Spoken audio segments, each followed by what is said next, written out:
Hello everyone, and peace of Christ all of you. Please invite your friends, and we are back. I apologize, I was away for a few days, but I have to be away to do some important work. I'm very tired actually from this trip, but because I miss you, I cannot resist to be here. Before we start, I saw a Mohammedan posting there saying, there's a girl, her name is Fifi, she posted that I have 107 lies. But she, Fifi, don't dare to call me to tell me one of them. I mean, can you imagine? Somebody discovered that Christian Prince, he have 100 and only 107 life. Why you stop there? Where is the response of a Christian Prince? My friend, every video I make is a response to all of Muhammadan. I don't respond to kids. Those are not men enough even to make a call. Your Mimi Hijab, he said he wanted to debate me, he ran away, the coward. He started playing for me videos, stop, hang up on him, call him names, and that's it. Even the videos he played, you know, it's a childless. None of you dare to debate me. And here we go. Who wanna show me my lies? I am live. We say when I am live on air, who wanna call me, wanna call me, wanna call me. After I hang up, you make a video? Anyway. So today we are going to talk about, you know, if somebody is a prophet and he is receiving his information from God, there is no way of mistake. Me as a human who is dependent on himself, his knowledge, I can make mistakes, right? That's very normal. But when you claim to be a prophet, the one is talking to you, the one is telling you, the information you have is God.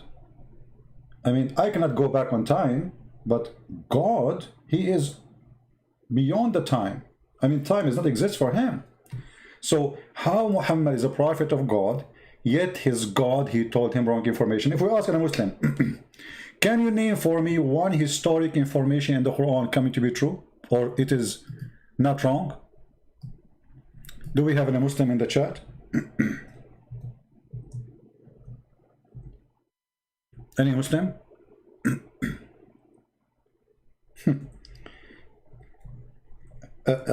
Just count how many times I'm going to ask how any Muslim. It's like sometimes you feel like you're a person who's begging for, like in the street, begging for a bread, or any Muslim. We keep saying any Muslim, and then after we go, they will say Christian Prince is lying. And in the best scenario, they will bring me a video of Zakir Naik. But that's it. They're the person who did Christian Prince. And the person, you know nothing. And I'm going to prove it for you. Okay, how you can prove it? Who want to do that?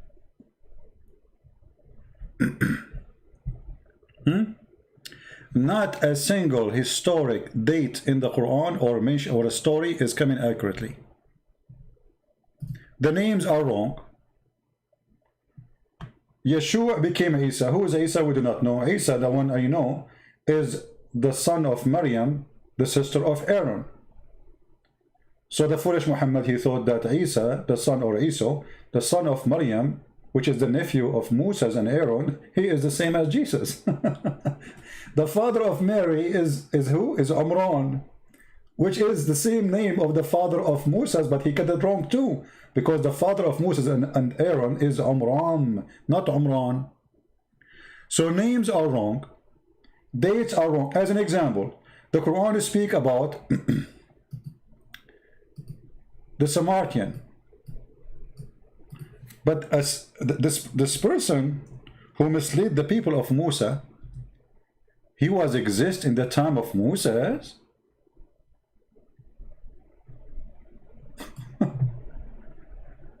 How Muhammad he got this information? Where this information came from?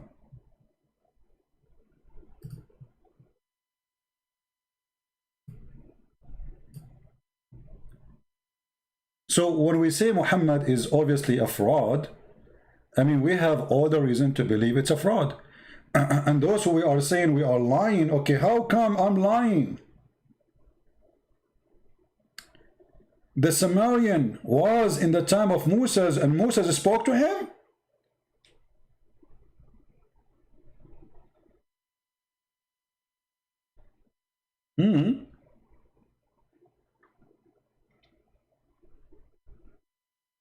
Muhammad is very, you know, I mean, that's really amazing. What does Samarian have to do with Moses? How Jesus became the nephew of Aaron, which means the nephew of Moses. That means Jesus was in the time of the Samarian too. I mean, the time they're like in the beginning of their existence. The same time of Moses. And Moses was in the same time of the Samaritan. So this is, I mean, this is messed up. But remember, the one is talking is God. The Muslims, they cannot say this is, you know, I mean, it's a book written by many people. No, because they claim that every single word in the Quran is coming from the mouth of Allah, which we do not know where it's located. By the way, where is the mouth of Allah is located? I mean, Muslims, they say Allah have a mouth. If you ask them, where is his mouth? They don't know. Is it located in his shin? Is it located in his fingers? Nobody knows. So this is a religion. Everything there is wrong, from the top to the bottom. And then the Muslim, they say we are lying. I mean, I'm showing it to you on the screen.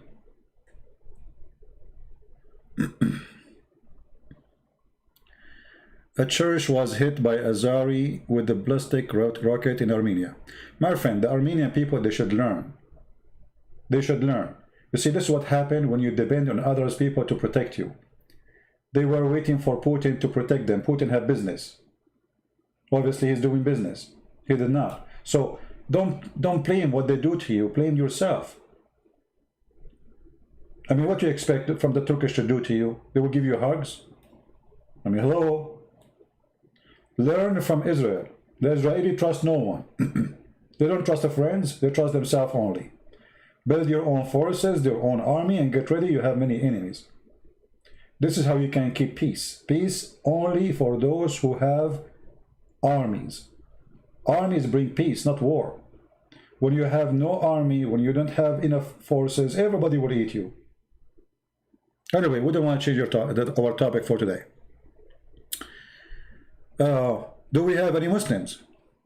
And not only Israel is helping the Turkish Muslims in that war. You believe it? Georgia is helping the Turkish Muslims in that war, and Iran for sure will help, because the Turkish Muslims they are Shia in Azerbaijan. So Iran is fighting. Armenia is fighting everybody along. They thought the Russian would do something anyway. The Russia, they are watching. Anyway, do we have any Mohammedan here who would like to do anything? Who is a Mohammedan? Take it easy, my friend. Take it easy. No, you are not dependent on yourself. No, you are not. You are waiting for the Russian to do something. This is why they take you into surprise. You know, the Azerbaijani, they were practicing game war just 3 weeks ago before the attack, and you know that the Turkish, they sent a lot of weapons to them, and the Israeli, they sold them a lot of weapons. 2 months ago, there was a big article about it, big news, and the Armenian, they were just asleep. The same as the Greek people, you know. The Greek people, just 2 weeks before Erdogan sent his army to attack Greece, they were going to buy from the Turkish airplanes. You believe it? They buy from their enemy. I mean, they say he left as a donkey, never come back as a horse. This is what happened when you have a donkey president or prime minister. Anyway, not our topic. Always depend on yourself. Be strong, nobody will attack you. They attack only the weak. As simple as that. As simple as that. Islam always based in cowardness. When you are strong, everybody give you a hug, like Trump. We love you, Trump. When Trump, he went to Saudi Arabia, they brought him 65 Muslim king and president. And he was lecturing them about life. Why? Because this is America. They don't respect you, they fear you. Did you learn? This religion practice fear game. They live in fear. Even their worship is worship of fear. Why a Muslim he worship Allah? For 2 reasons. fear and reward. The reward is about sex. The fear, Allah will insert in their anus a long chain and He will make them barbecue. Anyone remember where is that can be found in the Quran?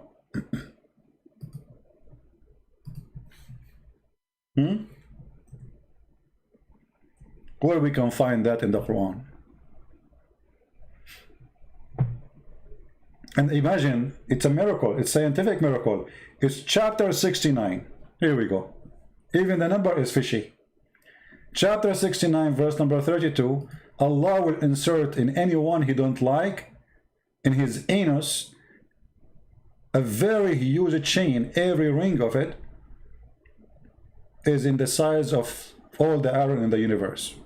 I don't know how big the anus of a Muslim to insert all of this iron. You know, you can read Ibn Kathir, you will die laughing. The funny, they say this is a lie. If I say something, they say it's a lie, but it's not a lie that all the iron in the world, they will go inside an anus. How big is the anus, man? Let me show you. Because the Muslim, they say, brother sister, Christian brother is lying. But Ibn Kathir is saying that it doesn't say that to be. I can show you in the script. It doesn't say that to be. You're lying. If we go now and see Ibn Kathir, chapter 69, verse number 32. All right. This is 69. Here we go, Ibn Kathir. And this is verse 25 to 38. Go. All right, here we go. Here it says, then fasten him in a chain, wherefore the length of 70 cubit. Ka'b al-Ahbar said, every ring of it will be equal to the entire amount of iron found in the world. Don't you think this is so small? Every ring in this chain, and then read carefully, you know, they didn't say that TB. My friend, it doesn't say that. It doesn't say that, CP. You know, speak like a man to me. It says that. Read carefully. Then fasten him. It will enter into his buttocks. Like what? Like even Allah punishment is sexual. Even the punishment of Allah is very, very sexual. What is this? In his buttocks? So hold on. I don't want to try my art now because this will be ugly. But imagine, just for the sake of education, guys, don't you miss me? Be honest, don't you miss me? Me myself, I don't miss myself, and I will show you why. Look at this. I mean, this is the guy who want to teach us about Islam. Look what he's doing in the screen. So this is the buttocks.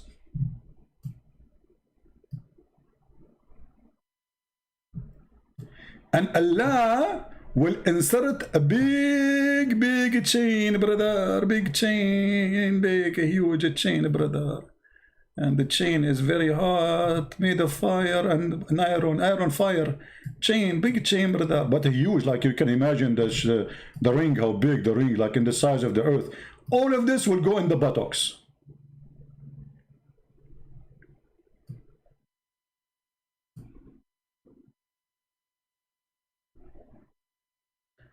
I don't know, maybe the anus at that time will be like flexible.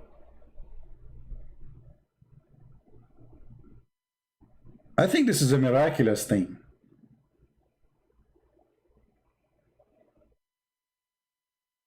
Any Muslim want to say so? And they will say I'm lying. I mean, it's in front of you.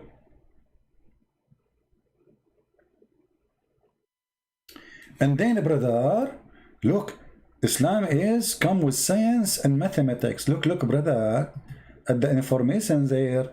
It says, brother, there. It will enter into his buttocks. Let me zoom in.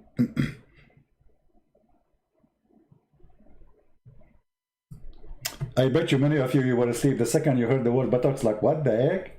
What this guy is talking about? Let me hang up this channel before my kids hear it. Well, listen. It will enter into his buttocks. Let me zoom in because people might say this doesn't say that. Where it says that? Where? Like, where? It doesn't say that. Where? It will enter his buttocks and pulled out of his mouth. How Allah knew that there's a connection? You tell me. How Allah He knew that the buttocks is connected to the mouth? I will give you three options. Allah study medicine. Allah is scientist. Allah is an idiot. Which one you choose?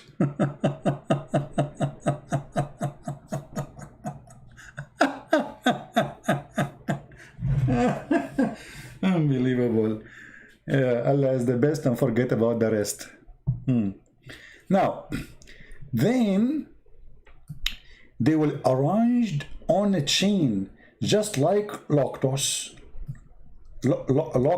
sorry, are arranged in a stick. It's a barbecue time. Al-Awfi reported from Ibn Abbas, it will be run into his behind until brought out of his, okay, hold on. It will be run into his behind, which means his, anus, until it's brought into his nostrils. Which one? You will make the chain split or what? I'm confused now because there's one chain. You like what? Anyway, things happen. You know, this is Islam.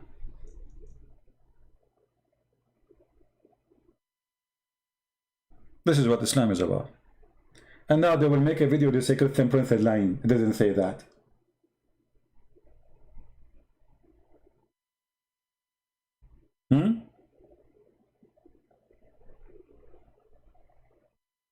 You want to kiss my head in the time of Corona? Thank you very much. Like, thank you very much, Toma.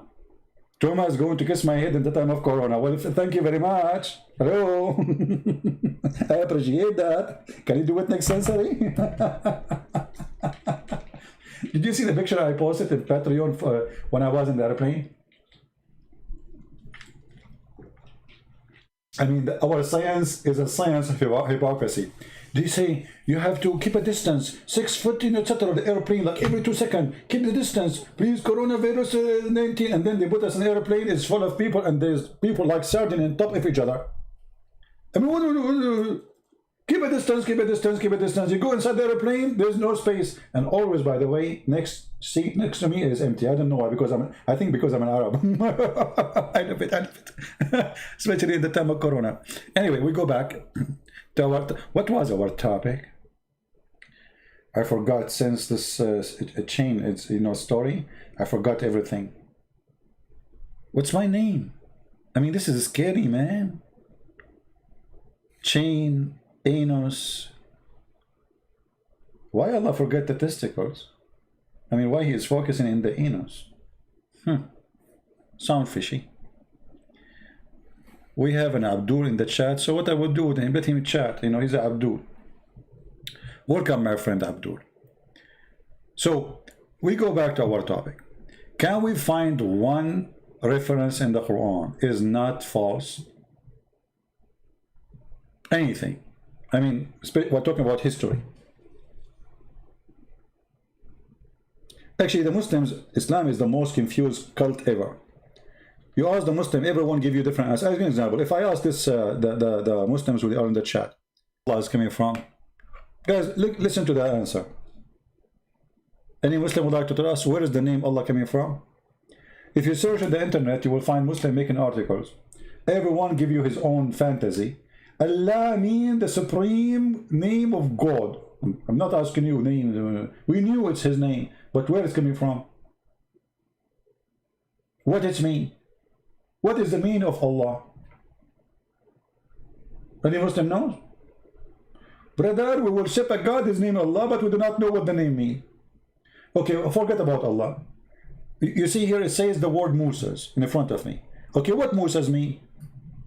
Brother, we don't know. Okay, Maryam, we don't know. Aaron, we do not know. Abraham, we do not know. Isa, we do not know. Adam, we do not know. So what do you know?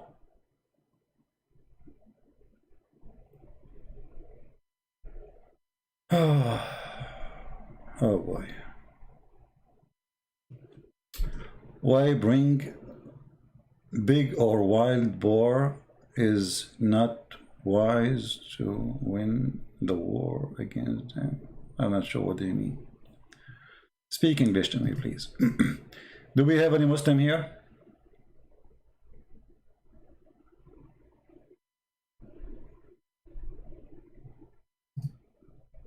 Any Muslim can tell us why Islam know nothing?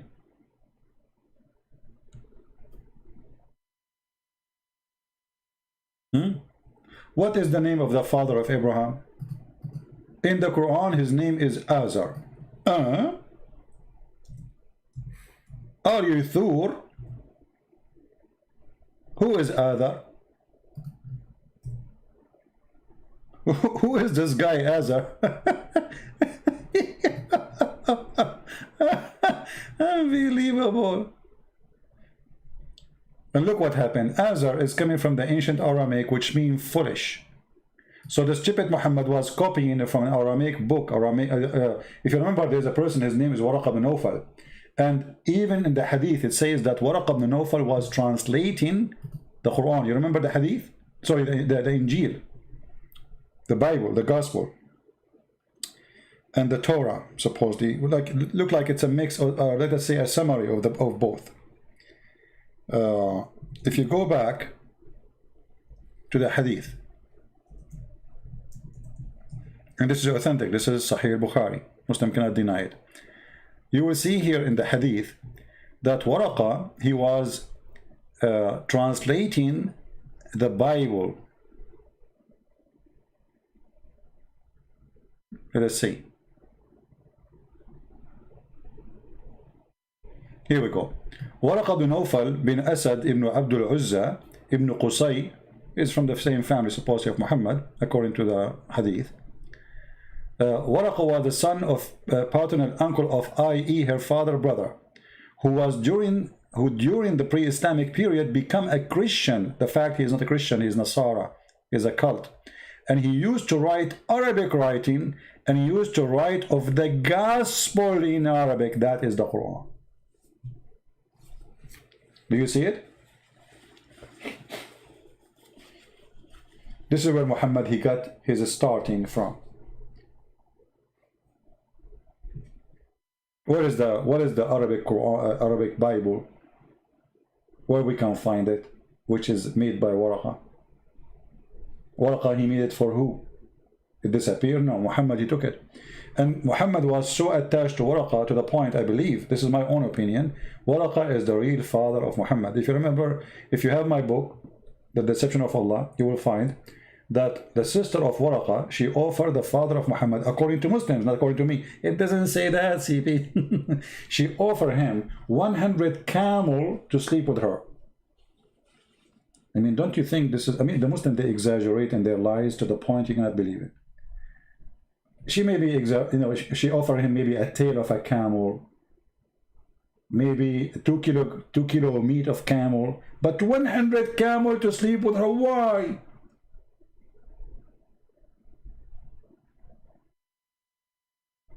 And then, according to the story, after Muhammad, he went and he slept with the mother of Muhammad, he came back to the Waraqa sister, and he said he's ready. She said, I have no need for you.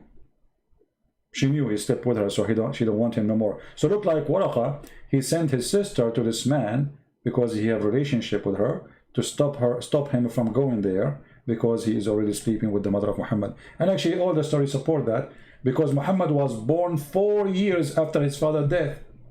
This is why if you search on the internet right now about the period of a woman delivering a child, for how long she can be pregnant, you will find the Muslim, they believe between 4 years to 10 years. Some they say even more. Why? Just because they want to cover what happened to Muhammad. How in the world Muhammad, he died, let us say Muhammad, he died in the year 2000. Sorry, not Muhammad. Muhammad, the claimed father, Abdullah. Even the name I believe is wrong. There's nothing called Abdullah. The reason I believe it's wrong, because if Abdullah exists as a name, then why he is, I mean, he worship Allah, why he will go to hell?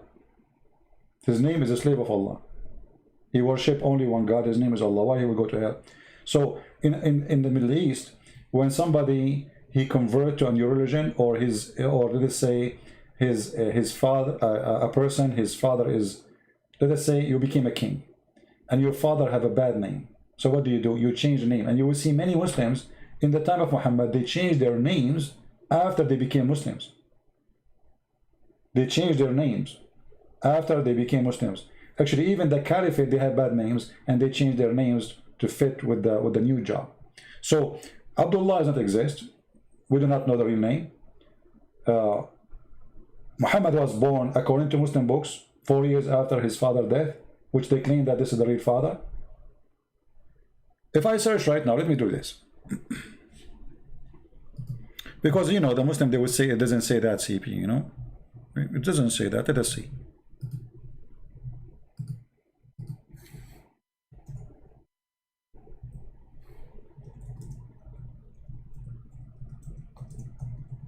I'll try to find it in English, actually.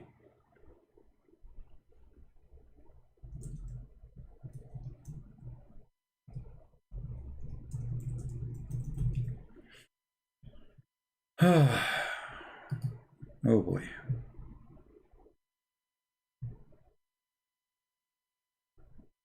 I can find it in English, but I want to find it. I mean, I can find it in Arabic, but I want to see if I can find it in English first.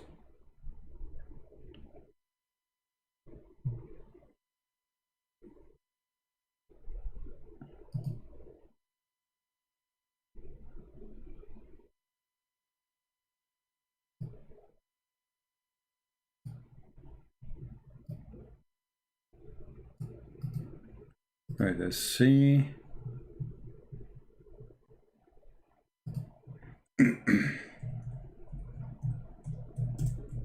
Because we find it in Arabic, I'm going to use Google translation.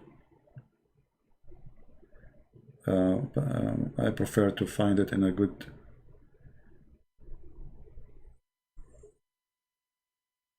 Well, look like we will not find it in English.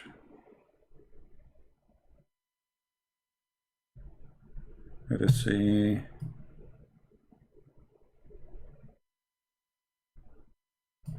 Give it one more try. You know, by the way, like long time ago, I used to do this all the time. Always I have to show it in Arabic, because when I start teaching about Islam, you know, the internet was different from now, and there's no translation for that. Like those pages you see in front of you, there's nothing, you know. So it was really very hard.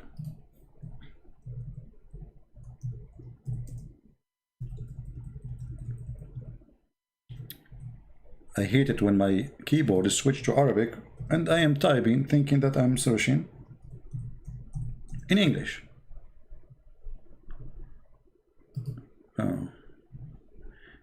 I find the minimum period, I want the maximum.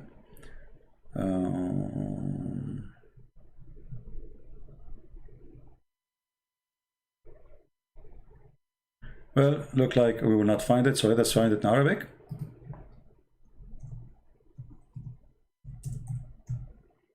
I don't want to make you wait long. And then we will use Google translation. And here you see that Islam get everything wrong. Not only history is wrong, you know, everything is wrong. All right, here we go. This is a Muslim Islam ka info. I will put the page for you on the screen in a second, and then I will convert the link actually, because the link have Arabic you know, words, so it's not going to be easy to post in Google, in YouTube. Let me shorten it. Link, so I will post it for you. So Muslims don't say, where you get this link from, this is not true. Shorten. Okay. All right, here we go. I will shorten it and post it for you. So all of you can do the same. I will do here if you want. You can just open the link and open it in Google browser, please, and then you can click on the page and translate into English or your language. I don't know what your language you speak. Like, you know, because I'm Arab, I speak all languages. Alhamdulillah, Alhamdulillah. You know? Yeah, like Prophet Muhammad, he speaks all languages except his own. Anyway, so look at this. أطول مدة تمكثها المرأة وهي حامل. The longest period time women she can stay in her pregnancy. So I'm going to click in front of you Google translation. This is not my translation, you know. I will use Google and let us see. So this is the title. This is the question about what is the maximum period duration for women to be, etc., according to Islam. The answer is here.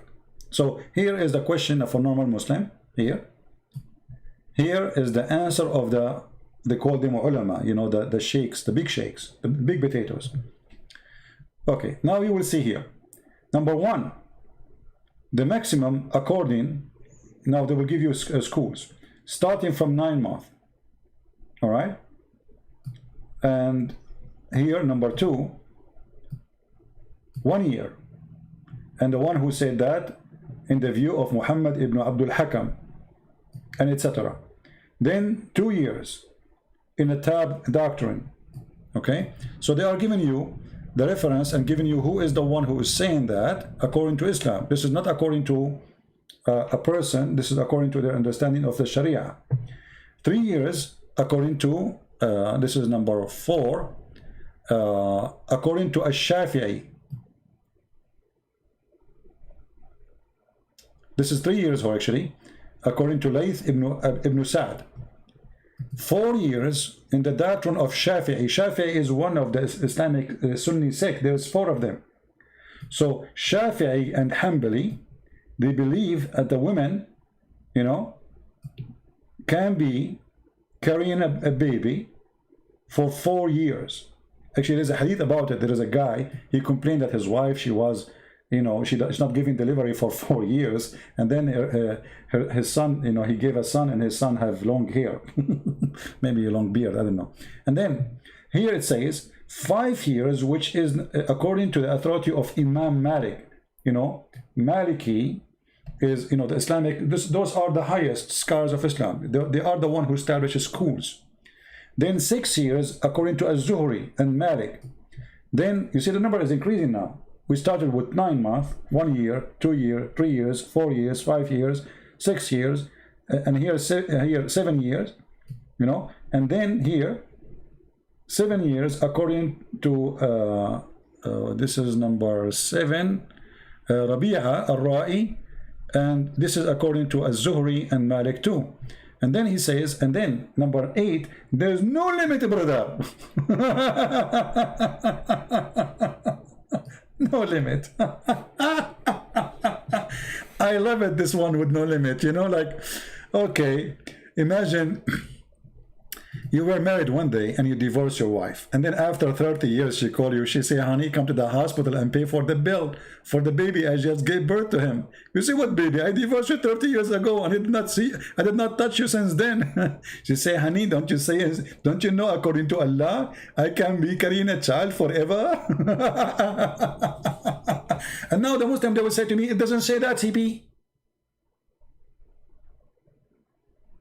It doesn't what? It doesn't say that, CP. It's a lie. It's a lie. He's lying to you. This is your Islamic official website.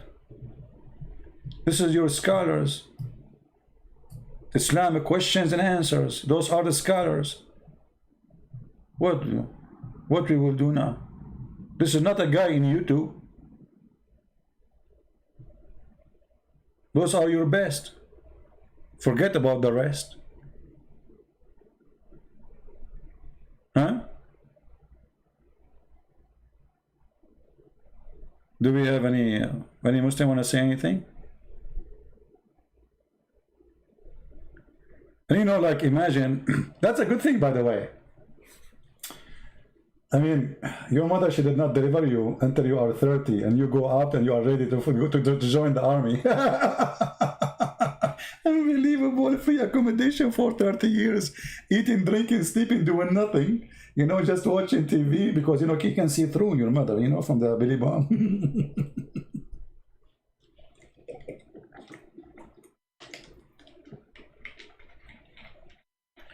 Do we have any Muslim here don't agree with his own religion? Don't say I don't agree with you, because this is not me saying that. You see, now they will say, Christian Prince, this is not true. I am not the one is saying that. As you see, this is the question number, you know, here in the top you see the question number, the fatwa number. Fatwa in Islam mean holy answer according to the teaching of the Prophet, the false prophet. All right, so what we will do now?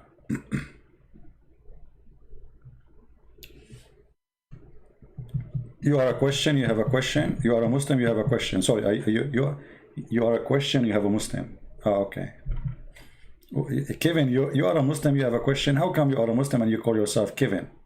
How come your name is not Abdullah, Fatima, you know, something what? Exotic? Is it true that Allah have a womb in the hadith? Well, you know, I mean, if I want to take it in a literal way, I can say that, but I prefer not to say it is literal. I take, you see, I don't take a side when I speak about Islam. So Allah, he have a womb.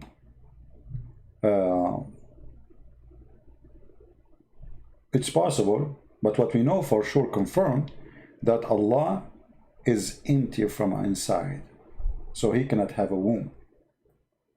Because if you ask a Muslim, who is Allah? All what he knew that Allah have a hand, Allah have a leg, Allah have a face, but Allah have no spirit. And when you say you have no spirit, it means you are empty. You are just what? I mean, maybe not totally empty, maybe concrete inside. We don't know what is inside supposedly, but there's no life in that. Womb is something living. You know, when you say womb, it's not only something living, it's something host life. So Allah cannot host life. Allah don't have a son.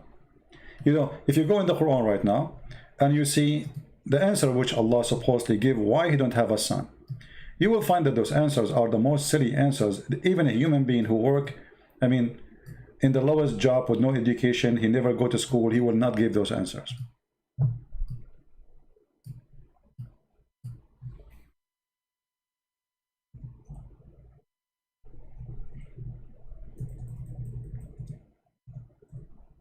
Even he use a low-class language to the point he don't say I don't have a wife, he say I don't have a girlfriend. Sahiba. Actually, sahiba is not even a girlfriend. You see, there's a word which mean companions, but not necessarily close to you. Like, you know, people you maybe say you enjoy their company, and there's people who they are close to you. Muhammad, he speak about the women. How I can have a son if I don't have a girlfriend? In chapter 6, verse 101.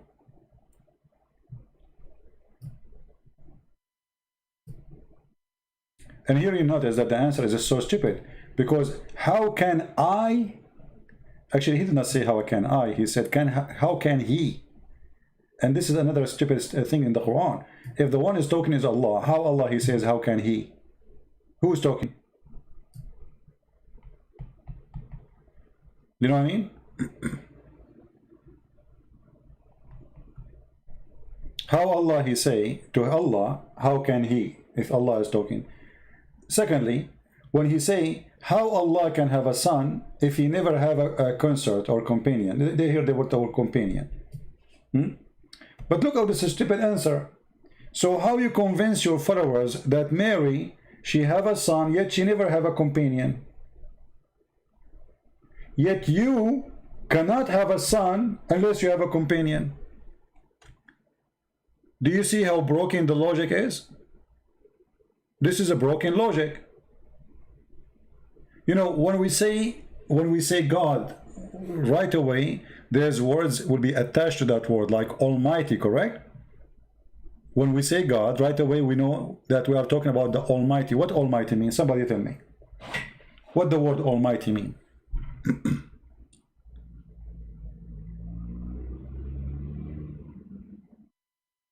Anyone can tell me what Almighty mean? Especially if you are a Muslim, please help us. What Almighty mean? Because if you are a person who believes in God and you do not know the definition of Almighty, that's mean you're a fool. So here the Quran saying to us, Allah cannot be the Almighty. You know what I mean? I know the hadith, true, I know the hadith. But you see, I don't want to give it my own interpretation. This is what the hadith says. And you can take it in a metaphorical way, you can take it in literally. But for me, I don't focus on things will not help me too much. Allah have a womb, Allah don't have a womb. Allah doesn't exist anyway. Because a Muslim can say to you this metaphorical. Right? And there is no other reference to prove to us that Allah have a womb. You know? So it can be metaphorical. But focus with me here. How Allah is the same God who made Mary have a child without a companion, yet he himself cannot have a son without companion. You know what I mean? Because here it says Allah questioning his ability. How can he? That is stupid. If you are Almighty, you can. There's nothing impossible for God. God do not need a companion to do anything. He do not. The God of Mary, he do not need any addition to make Mary have a son. All what he needs is his power. Isn't it God is the creator? Isn't it God is the originator? Isn't it God who do everything? So how come near God suddenly became in this ability? This is a question can be, or an answer can be given from a normal human being. Like you ask me, do you have a son? I said to you, are you an idiot? How am I going to have a son if I don't have a woman? Hello? But when Allah he says such an answer, that is silly, stupid, proving that Allah cannot be the Almighty God. And then look at this. How can he have a son if he don't have a girlfriend? And then he say he created all things.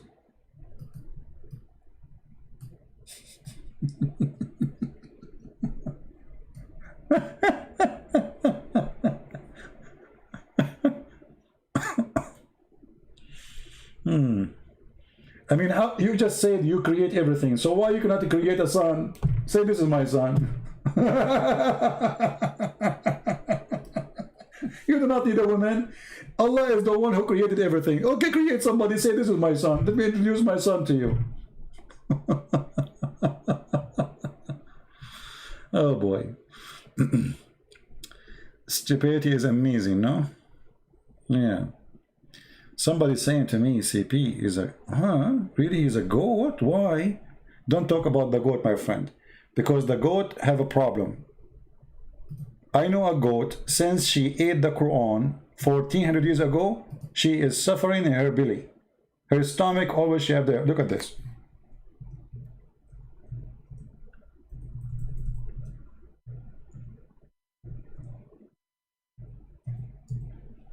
There's a video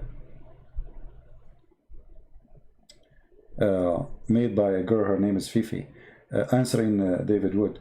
And David Wood, he says the goat ate the Quran. Fifi answered, he said, no, we know the verses. Okay, I said to Fifi, can you recite for me the verses of 10 times breastfeeding for adult?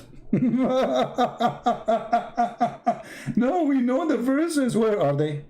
I want you to make a video reciting for me the 10 time the verse of stoning and breastfeeding. An adult 10 time was revealed. An adult 10 time breastfeeding revealed. Playboy magazine, 10-time breastfeeding subscription was revealed. And now what happened? The goat ate it. So, I mean, the goat ate the paper. Where is the Quran? The Muslims, they say, we memorize the Quran. Brother Fitter, Abu Tam can recite the Quran for you. You can't find the Christian, he recite the Bible. You idiot. All your Quran is not even in the size of the index of our first book in the Bible. Your Quran is so tiny. Do you know how big the Bible is? In order to put the Bible, which is the book of books, together, we have to make the pages so thin. Still, it is huge. So Muslims compare reciting their funny book to our book. Anyway, breast telling for adult. This is true. Allah, he went to his office. He said, today I'm going to send something very, very fun, and the men, they will love it. Oh men, my servant, from now on you can do breastfeeding 10 times for a woman. She is not your wife. And you have to suck them 10 times until you are satisfied. Satisfied? Like what? Until like you cannot take it no more.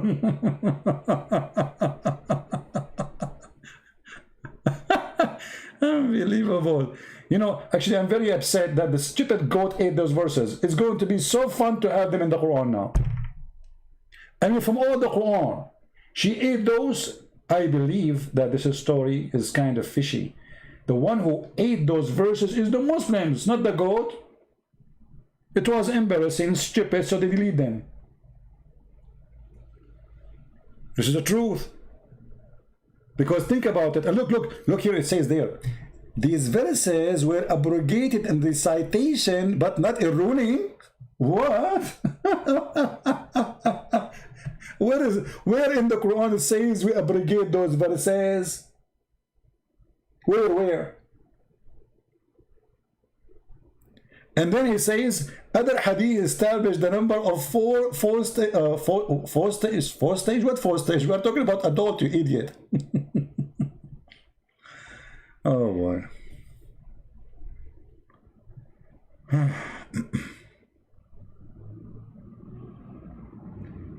The goat ate your homework? Well, why you put your homework in the front of the goat? What's wrong with you? Don't you know goat, they eat anything? I mean, a really goat, they can eat anything. They eat plastic, they eat anything. This is why, you know, if a goat, she live in a city, never drink milk of a goat, I'm telling you. Because they can feed them anything. A goat live in the mountains, etc. Yeah, but if they live close from the city, they feed them anything. Don't take their milk. And one of the funny thing about Islam, they say to you, it's abrogated in recitation. And what is the logic of this? Why I'm going to follow it, but I cannot recite it? Give me a reason. How stupid is that? And how we can follow Allah if we delete it from writing? I mean, so people can play with it. It is abrogated in recitation. Anyway, until now we find no Muslim to answer us. Why Muhammad? Look at the title. Why guys, why have only 636 people? Is that because I was talking about goats? Are you people racist against goats? You don't like goat, don't you? I'm so disappointed. Okay, I will change the topic so we can receive more more viewers. Let us talk about something more interesting. Forget about the goat.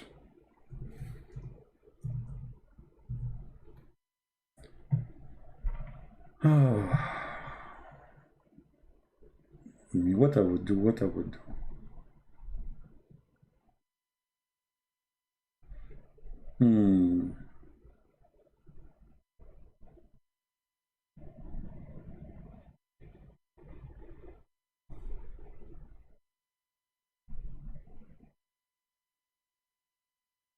I'm trying to find you something more interesting than what we, you know, you guys, like, you don't like the goat stuff, you know, racist, you're racist people.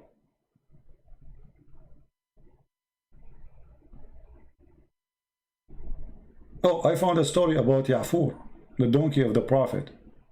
I mean, the donkey is of the prophet, he was a story by himself. You know, you hear about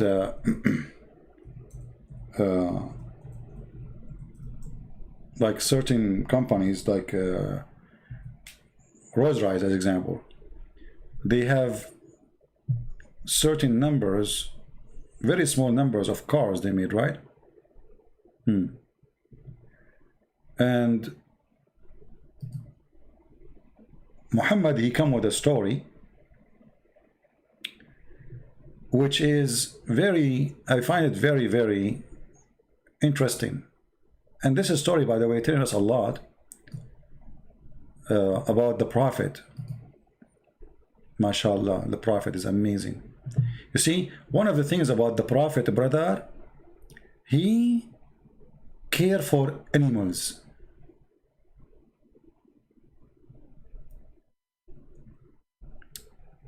I want to find you the book, the story from Ibn Kathir.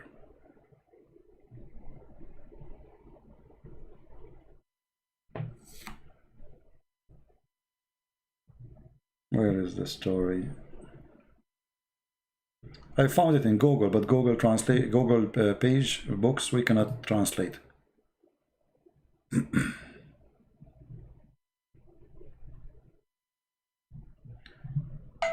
Let us see.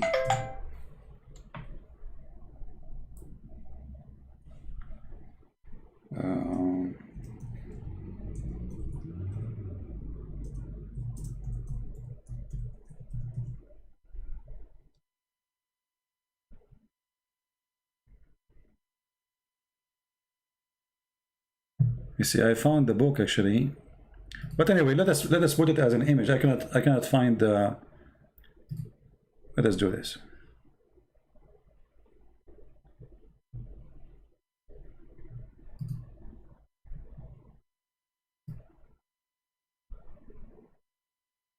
Oh, this is not Ibn Kathir. I wanna hold on. Let me find Ibn Kathir. I don't want this one.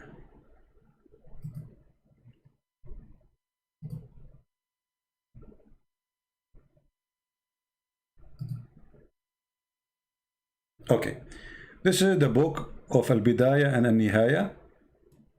If you remember, I made a cartoon about this story, and here is the reference. Here it says Hadith al-Himar, the story of the donkey. Let us highlight so you can see with me where I'm talking. The story of the donkey.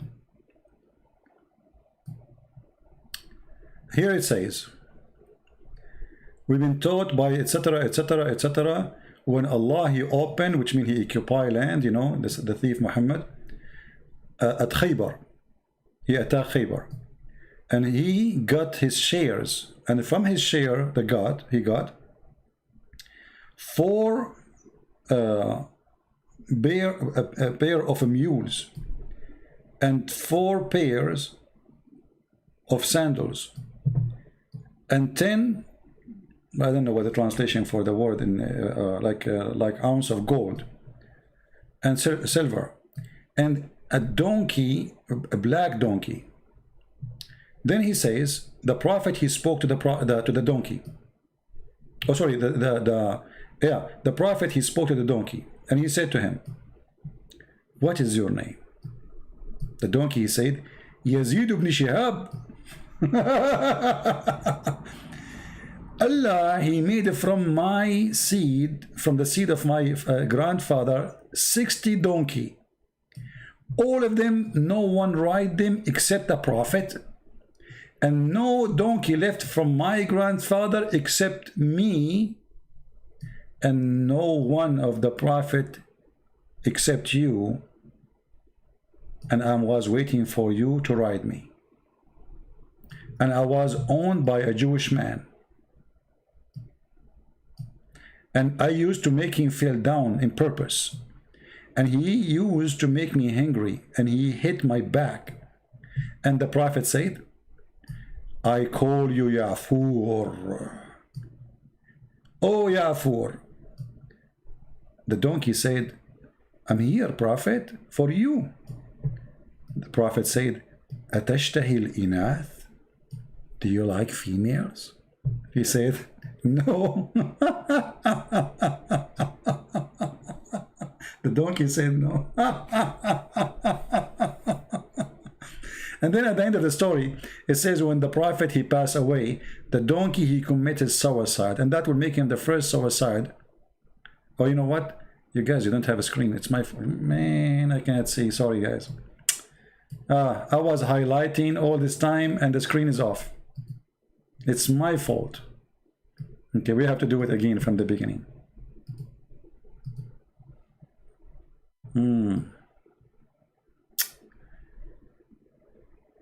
It's okay, it's okay. We do it again.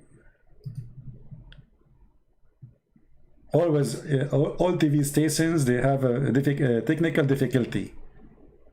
All right. Now you see it. Now you have no excuse.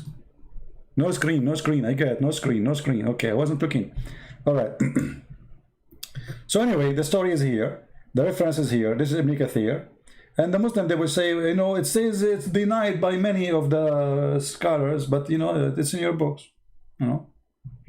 So here the story where it says, when Allah, he opened for the Prophet at Khaybar, which means he occupied Khaybar and he raped the women and he killed the men, he got 4 pair of mules and 4 pair of shoes or sandals and 10 ounces of gold and silver and a black donkey, مكتل, how to translate that? I'm not sure. فكلم النبي الحمار فكلمه الحمار. So the Prophet, he spoke to the donkey and the donkey spoke to him. So he said to him, what's your name? ما اسمك? قال يزيد بن شهاب. My name is Yazid ibn Shihab. And Allah, he made it from the seed of my grandfather 60 donkeys. None of them ride them except a prophet.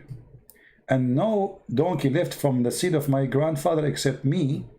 And no prophet except you. Makes sense. He is the last donkey made for prophets. And Muhammad is the last prophet. That's it. No, this is donkey for like the local transportation. Al-Burak is a limousine for long distance.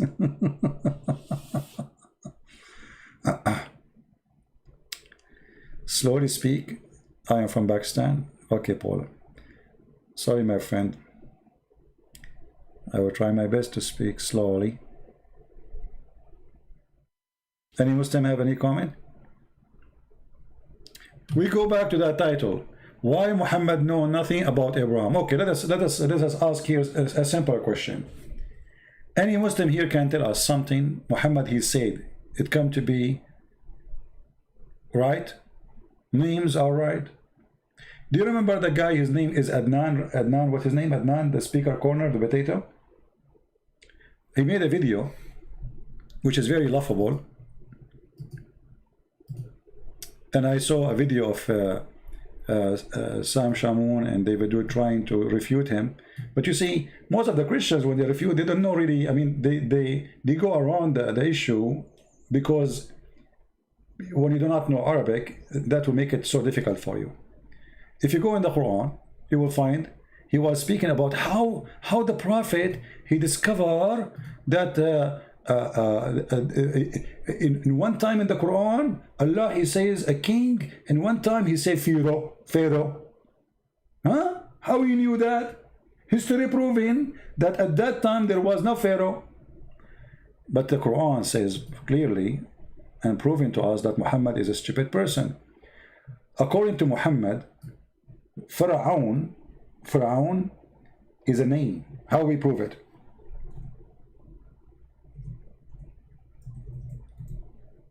It's not a title.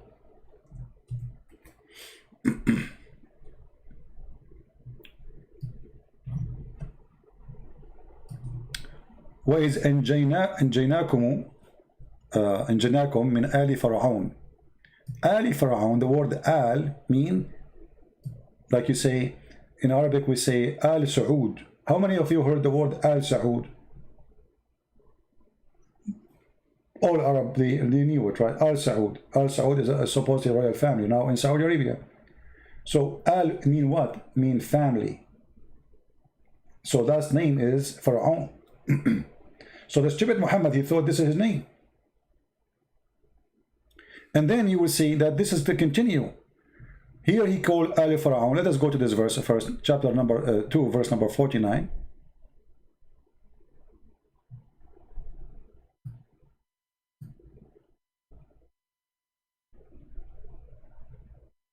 So in the translation, look what it says. The people of the Pharaoh. It doesn't say in the Quran, the people of the Pharaoh. It says Ali Pharaoh. Al, that's mean the family of Pharaoh. Pharaoh, this is their last name. This is the family name. Or let us say, this is the name who belong to the person. Saud, as an example, Ali Saud, he is the grandfather of the family who is ruling now. So they call themselves what? Al Saud. So Muhammad, obviously, in the Quran, he thinks that Pharaoh is a name. Let us give another example. Al Ibrahim. Al Ibrahim. Okay. فقد أتينا آل إبراهيم الكتاب. Okay. أتينا آل إبراهيم الكتاب. What Al Ibrahim? Al Ibrahim, the family of Abraham. Chapter 4, verse number 54. Okay. And look here in the translation, the deception. Look what it says. The same word Al, they translate it as a family. Do you see? The same word. Go back. Just to show you, we are talking about the same word. This is the same word in yellow as you see it. Do you see it? The same word. I will take a screenshot so we can compare between them. The one in yellow. Give me a second.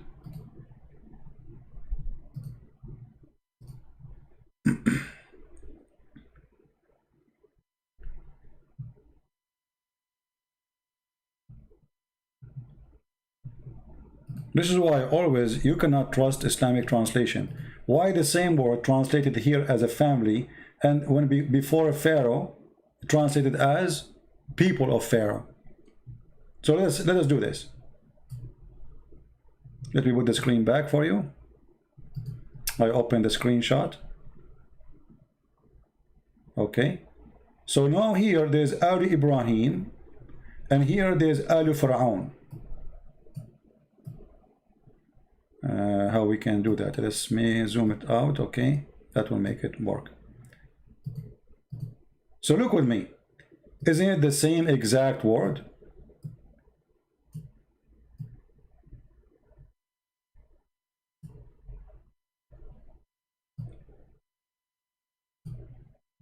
Do you see them?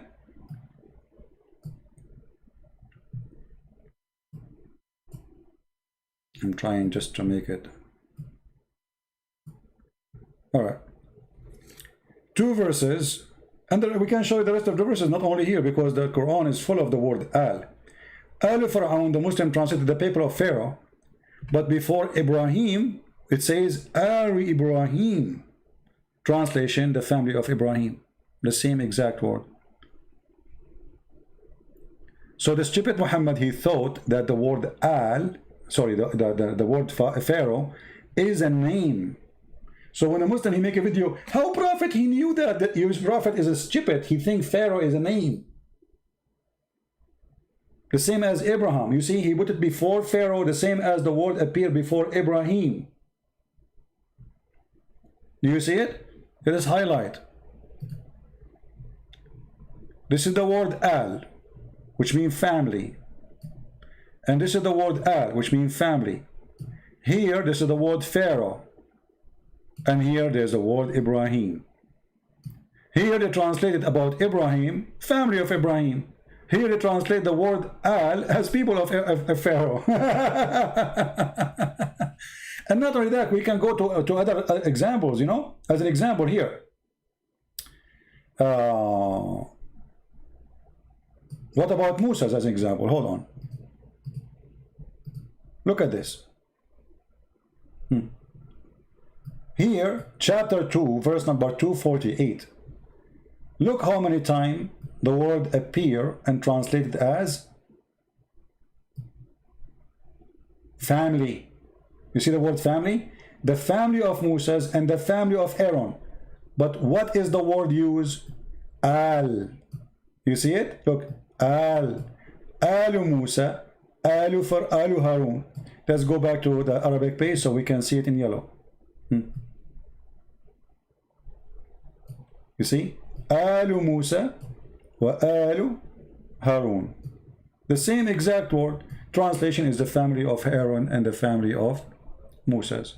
So this stupid Muhammad, he thought Pharaoh is a last name or a name of a person, and he is calling them the same as the rest. I will give you another example, more clear. There is a famous chapter which is speaking about Jesus and Mary, etc. It's called what? Al Imran. Do you remember it? Chapter number 3. What the translation for it? Look, it says here Al. Look. Do you see it? Stupidity is amazing. Al Imran. Family of Imran. So when you put the word Al before Pharaoh, you idiot, you are making Pharaoh a name. So this donkey, he made a video speaking about it, and David Wood and Sam Shamoun do not know how to answer him, supposedly. The answer is here, my friend. Come to Christian Prince. I will give you what you deserve. Why I cannot speak Arabic? Who said I cannot speak Arabic? Who told you that? I mean, all this time we are reading Arabic and you are saying why you cannot speak Arabic? So how we are teaching you that Al, if I don't speak Arabic, why I am showing you Al, how I'm reading Al for you? I want to see your intelligence. How it come to my head that this is the word and this is the word Al if I do not know Arabic? Why you are not speaking Arabic? Why you don't speak Arabic? Why you do not know Arabic?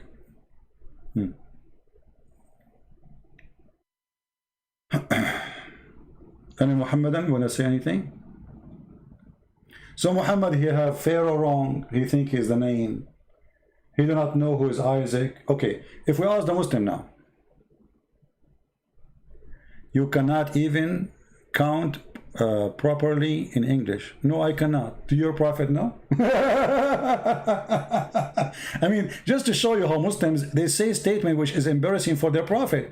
Your prophet, my friend, do not know even how to write his name according to you Muslims. So you are saying to the people here, if somebody do not speak good English, you should not listen to him. That's mean you are a donkey because you are listening to me. Number 2, you are stupid if I am not worth of listening and you can understand what I'm saying. So how you are having a conversation with me? Number 3, you are a hypocrite. You follow a prophet who do not know how to write his name or to read his name. And yet you follow him and you believe whatever he's saying.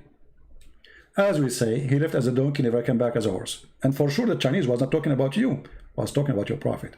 Now, say something smart, otherwise people will laugh at you.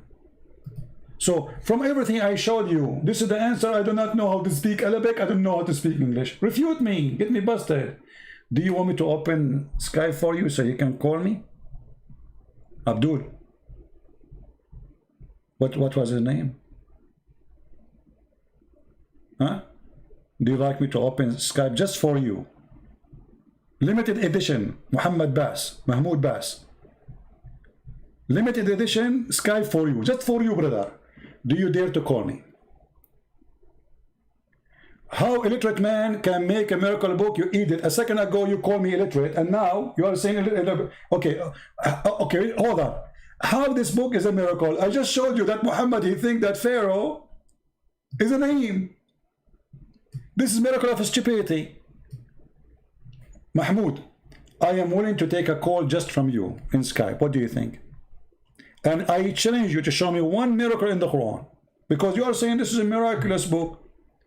I say this is a joke, there's no miracle there, and I will speak to you in a nice way. I will forget about the insult you gave me. No problem, you can insult me. What do you think, guys?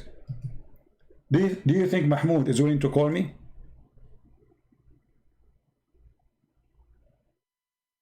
Shall I go on Skype for you, Mahmoud? I am not in Skype yet. If you say yes, I will go on Skype just for you. I'm not going to ask you a question. You tell me how show me the miracle Quran. How that work? What do you think? Can you do that? I see a book written by an idiot. You see a book is a miracle. That's mean either me or you, the idiot. And let people, you know, judge. What do you think? Are you willing to call me? If you just say yes, I will log right now to my Skype, just for you, my friend. Just for you. I will not accept any call from anyone except you. What happened to you? Did you take a nap?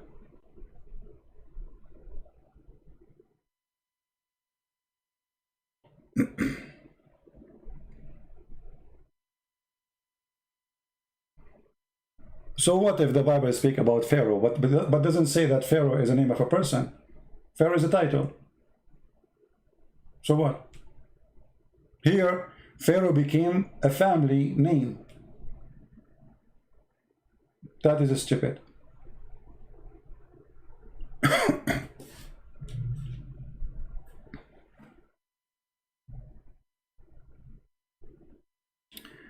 The shortest surah has hundreds of documented linguistic miracles. Which one is the shortest? So this is one.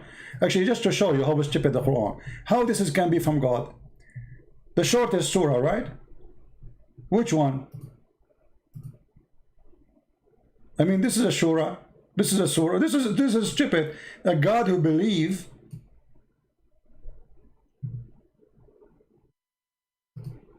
in voodoo. Voodoo, voodoo, do, do, da, da, do, da, do. Va, da, do, da, da, da, do, da, da, da, da, da, do. Da, da, do, da. And look at the translation. Look at the funny translation. Where is the not? What happened? Look, and from the evil of those who practice sorcery. It doesn't say that. It says from وَمِن شَرِّ النَّفَّاثَاتِ فِي الْعُقَدِ. Change the translation. Just to show you how they lie in their translation. I mean, you cannot find a decent person, you know, to translate the Quran. Look, we just change the translation to Mohammed Hilal Khan. And from the evil of the witchcraft when they blow in the knot. Blow in the knot? Your God Allah saying, I seek refuge from the evil of the witchcraft when they blow in the knot? That's not.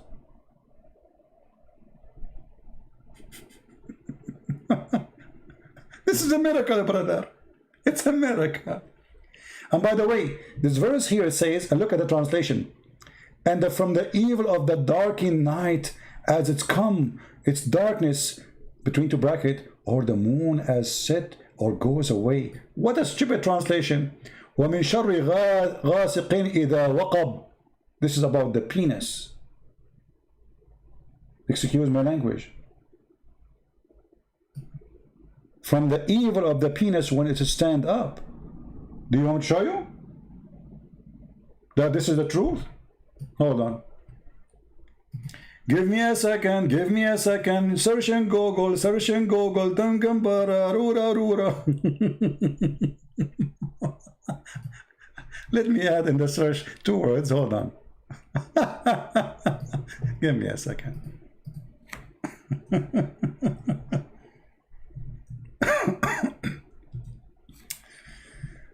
Oh boy.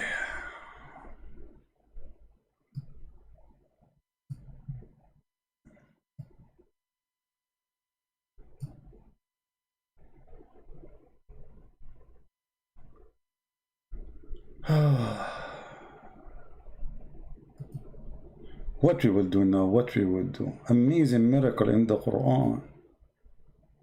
Amazing, brother, amazing. Look at this, the Quran Allah speaking about the penis.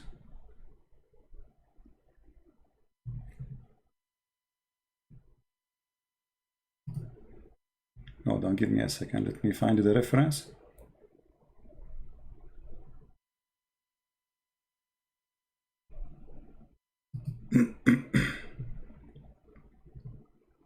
Because you know them, they will say this is not true, you know? You know them. You have to show the reference.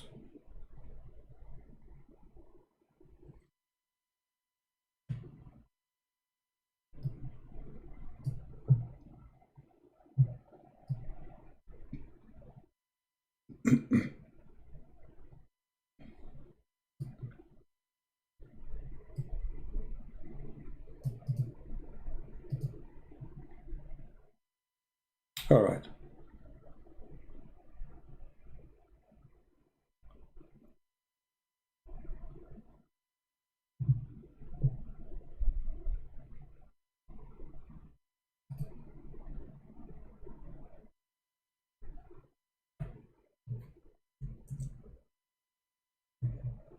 We will be there in a second. We are trying to find the interpretation, official interpretation, Islamic website for their scholars.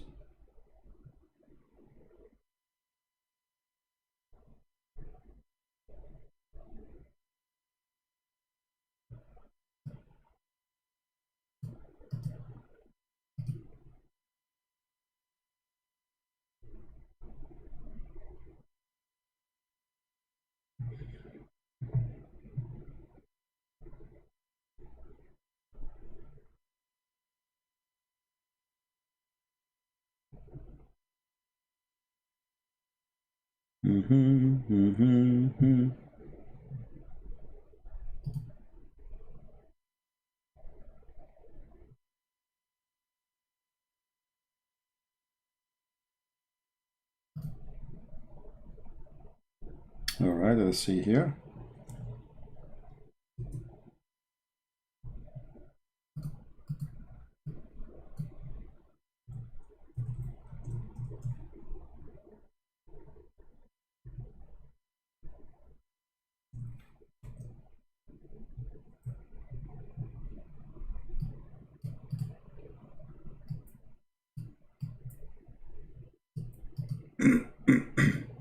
Who is a Muslim was willing to call me, and I will vote for you, and you read it for us?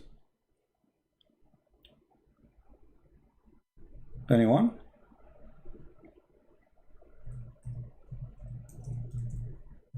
And how that can be miraculous? You are a Muslim, you want to talk in Skype? Okay. Let me open Skype. Just, you know, give a chance for somebody. Let us see.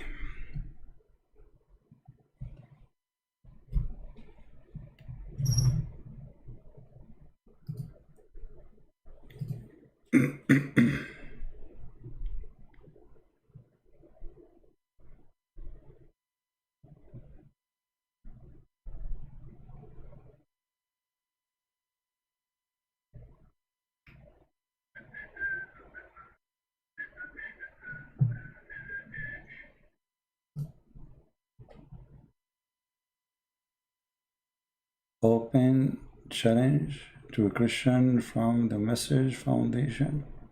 My friend, don't make a challenge for me, just call me. You know, real people, they call. They don't need to make a challenge. Do it, don't say it.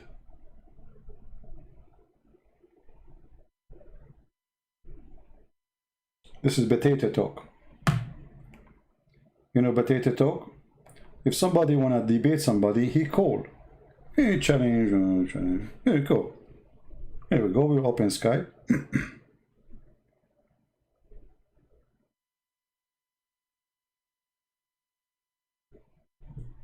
Give me a second.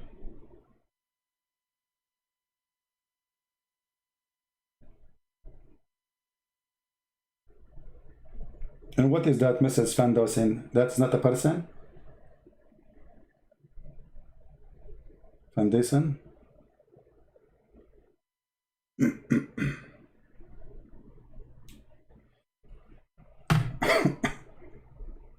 All right.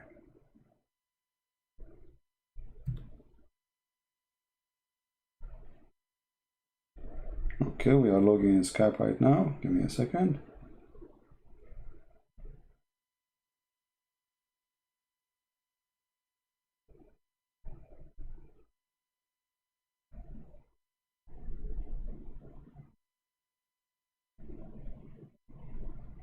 Let's see if your foundation dare to call me.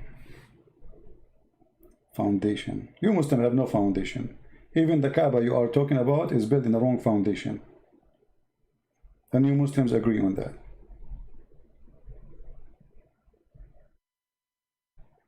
All right, we are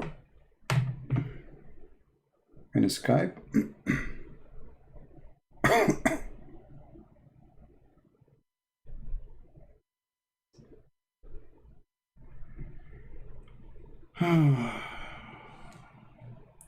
Somebody saying, why Christian in the church blow in knots and get drunk behind the curtain with big cross around their neck? That's a lie.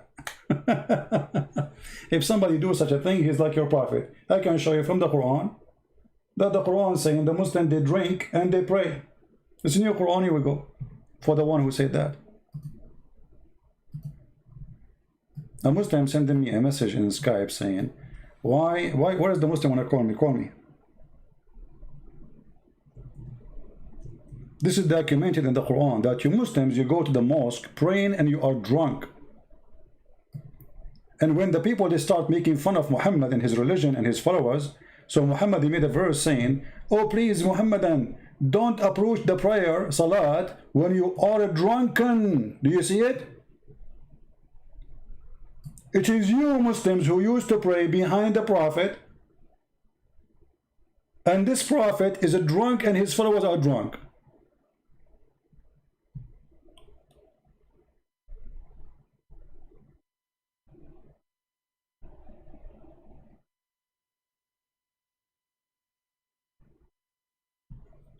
The Skype is open. Where is the one want to call me?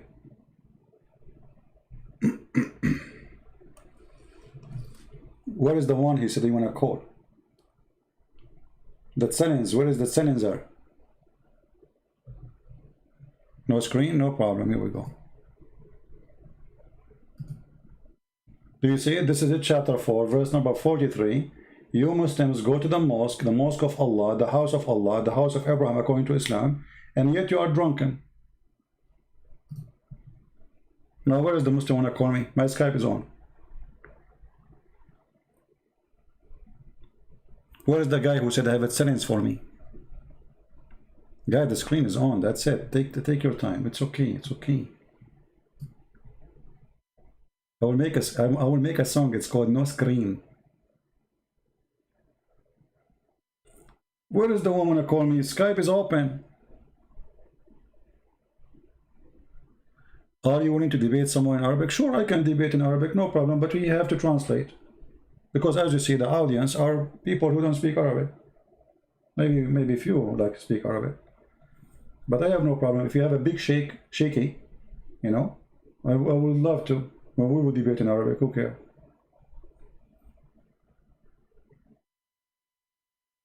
What is the guy who said he want to debate me?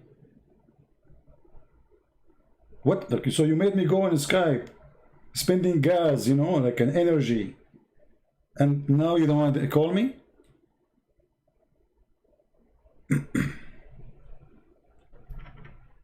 What is the foundation?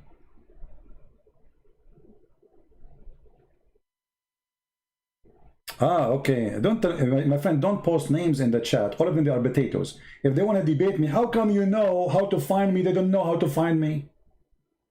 There's a guy, he said, somebody sent me a video. A guy, he said, this guy, somebody told me I want to debate Christian princes. First of all, I don't know who's this guy. And secondly, I'm willing to debate him, but face to face. Hello? Hello, CP. Hello, my friend. Are you a Muslim? Yes. All right. What do you like to say to us? You know the topic we are talking about, or you want to speak about something different? Okay, I'm not the one who said I'll call you, but I have some questions. Oh, okay, you have questions. You don't have answers. Yes, yes, yeah, I have no answers. Okay, do you allow me to use your question? I've joined like 30 minutes ago, and I heard you talk about. Can you speak louder? Why you are whispering, my friend? Hardly we can hear you. Sorry, it's too late here. I don't want to. Okay. Yeah, there's neighbors, so I don't want to speak loud. No problem. Go ahead. Okay. About the story of the donkey, the talking donkey. Actually, I don't see what's the problem with that. No, I don't see a problem too, but the problem, I see a problem there when he asked him about, do you like females? Yes, what's the problem about that? I mean, why Muhammad is asking such a question? Like usually donkeys, they like male, they don't like females. I mean, is it the natural of a donkey, the natural thing, even for a human to like females? So why is asking a donkey? I mean, this is the first time you speak to a donkey. You don't ask him about, okay, I mean, imagine how nice, exciting to speak to an animal. But the first question you ask him about, do you like to have sex with female donkeys? What do you think? Okay, but maybe the point of the hadith, but maybe it's about talking. I don't know. Maybe it's about homosexuality, or I don't know. About what? I don't know. It could be about homosexuality. Are you a Muslim? Yes. Can you say the Shahada?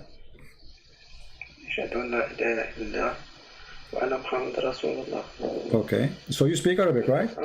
I speak Arabic and I understand. That's wonderful. Okay, so Muhammad is trying to find out if the donkey which is created by Allah for a prophet, what he like, and now we discover that he is a gay, correct? No. This is what you're just saying to me, homosexuality. It's you who mentioned the word, not me. Yeah, of course, but before I said it, I said it could be about. Okay, no problem. It's you who said could be, not me. So remember, I'm using your words. It could be, but remember, yes. The donkey. He said that Allah He created 60 donkey like him, and he is a special made by Allah for a prophet. So Allah He created donkeys who they are gays. No. It's you who said that, my friend. It's you who said it could be about homosexuality. So now you said that you don't want to use it no more. So why you mentioned the word homosexuality if you don't want me to use it? No, don't twist words. I said it could be. Exactly, it could be. So, but it's confirmed he is because he said no. No, you can't say it could be. And after that, my friend, the donkey, he said, when your prophet, he asked him, do you like females? The donkey, he said what? He said no. Correct? Sorry, I just mute you because. To what? Okay. Just mute YouTube because okay. I hear it up. All right. I forget about the first one. Anything else you wanna add to what we are saying? To what you heard? About the Pharaoh thing. Yeah. Okay. The Pharaoh thing. Okay. What about it? Yes. You said that Mohammed believes that there is only one Pharaoh. Yeah. No, not only. I didn't say he believed there's only one Pharaoh. I said he believed it's a name. Yes. As long you speak Arabic, what the word al mean? Al.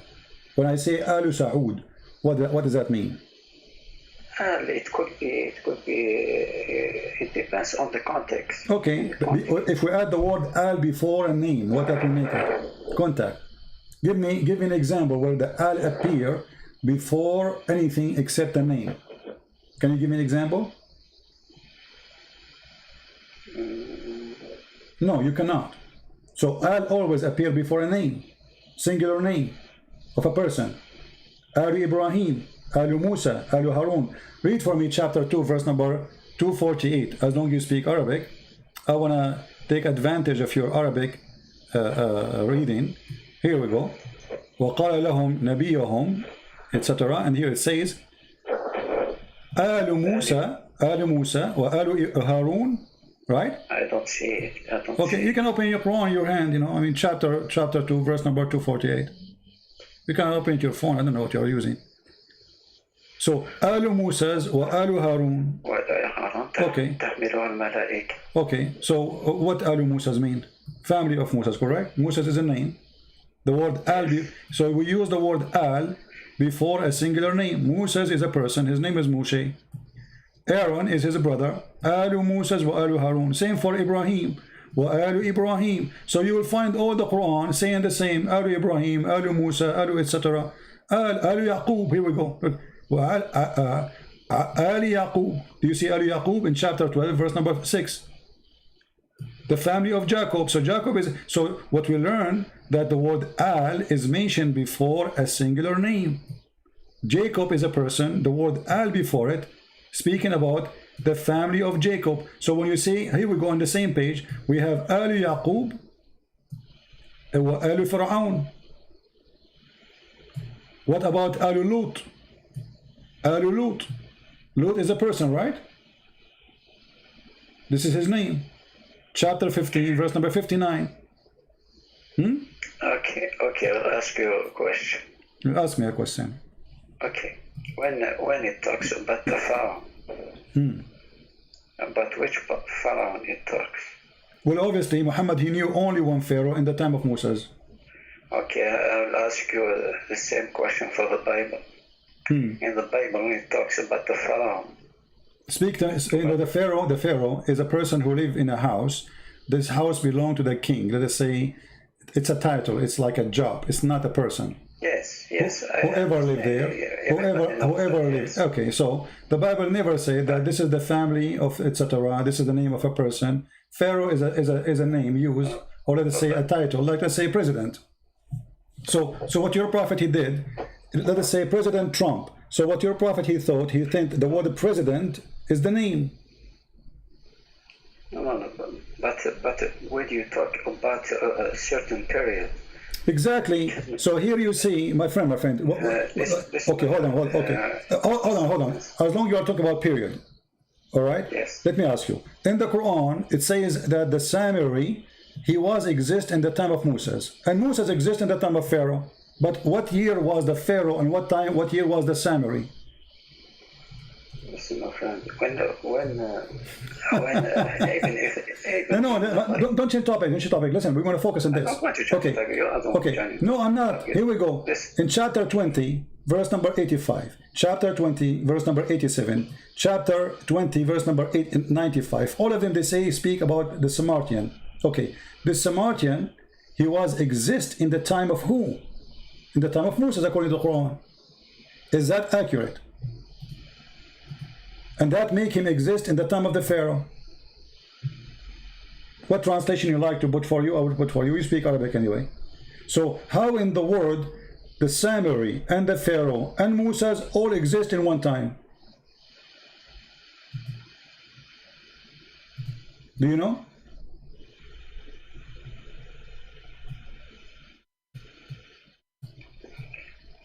Okay, CP. When in the Bible.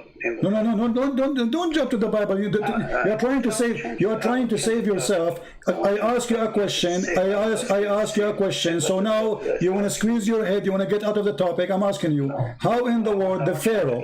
How in the world the Pharaoh and the Samaritan and Moses are exist in one time? Calm down. I'm speaking slow. I'm calm down. I'm asking you. I don't want to change topic. Why you want to change topic? Yes, I want to know how the Samaritan is. Okay. Do you have Google? Yes. Okay. In which time the Samaritan will exist? You are changing. I am not changing. Who is it changing, guys? Are we changing anything? This is that. You are the one who mentioned the word period, not me. So we are talking about that period. Pharaoh and Samaritan and Moses are located in one period of time, and Samaritan was exist in the time of Moses, and he is the one who mislead the people of Moses. Listen, but you are starting from the point that that the Pharaoh, it's only talking about one person. My friend, Moses did live for 10,000 years, or for how long? Listen. Listen. Moses was exist in the time of the Sumerian, according to history. The Sumerian, they exist in which year? I don't know. If you search in Google, peace upon him, it says here, I'm just searching, you know, I'm not using my own knowledge. It says here 720, between 721 and 647 BCE.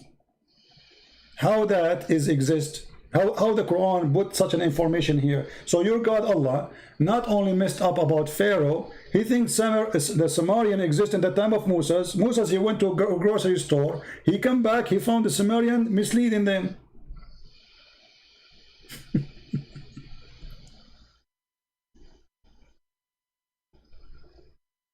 How Allah is God, but he do not know history? I mean, if the one who knew history, I mean, the one who is ignorant about history is God, that means Google is better than Allah, because Google is giving you correct answer. Here we go, little search, it shows you numbers, exact numbers.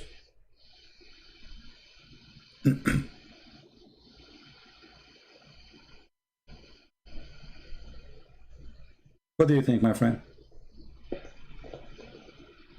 Actually, I'm looking on Google. Okay. Sure. All right.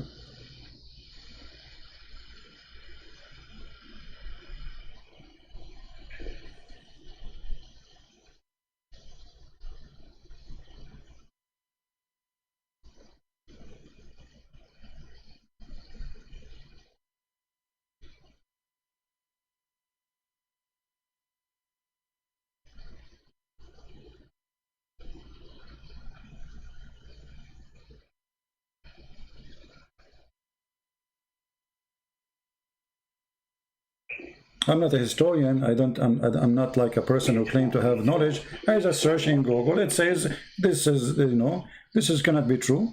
You know, there's the big mistake here, and this is God talking. You Muslim, you claim that every single information there is Allah speaking word by word.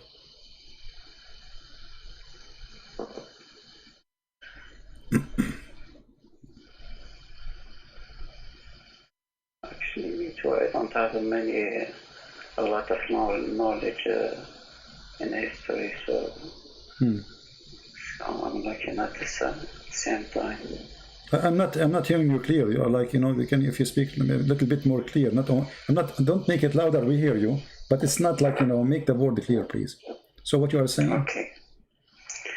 I just said that me too. I don't have a lot of knowledge in history. So okay, forget about history. Okay, forget about history.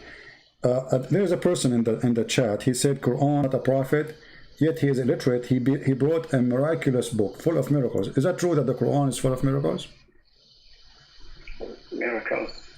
You are talking about scientific miracles. I don't know anything. I don't know. Is it true that Muslims they claim Quran is full of miracles, or it's a lie? Actually, I don't believe that about scientific miracles that a lot of Muslims.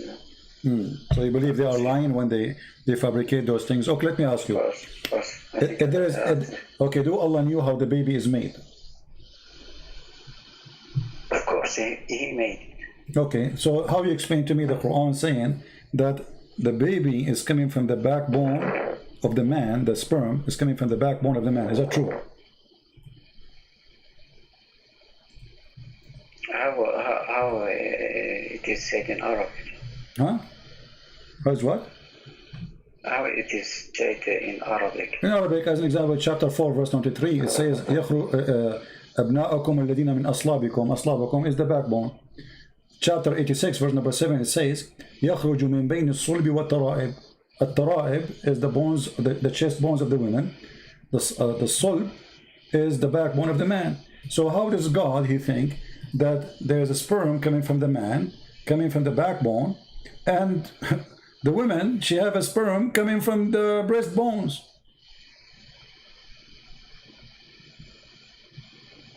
where it is said about the woman. Chapter 86, verse number 7, and this is your Islamic translation. يخرج من بين الصلب والترائب. والترائب. How that can be accurate? This is God talking. I mean, if a Christian prince, he's an Arab guy, is saying things in YouTube, maybe this guy is wrong, he is ignorant, he don't know much, maybe, okay. But this is God. God, he is speaking about gushing forth a fluid, sexual fluid. And this sexual fluid coming from the backbone of the man and the breast. Huh? Not move the screen. I'm not moving the screen, no problem. I'm not moving it. Okay.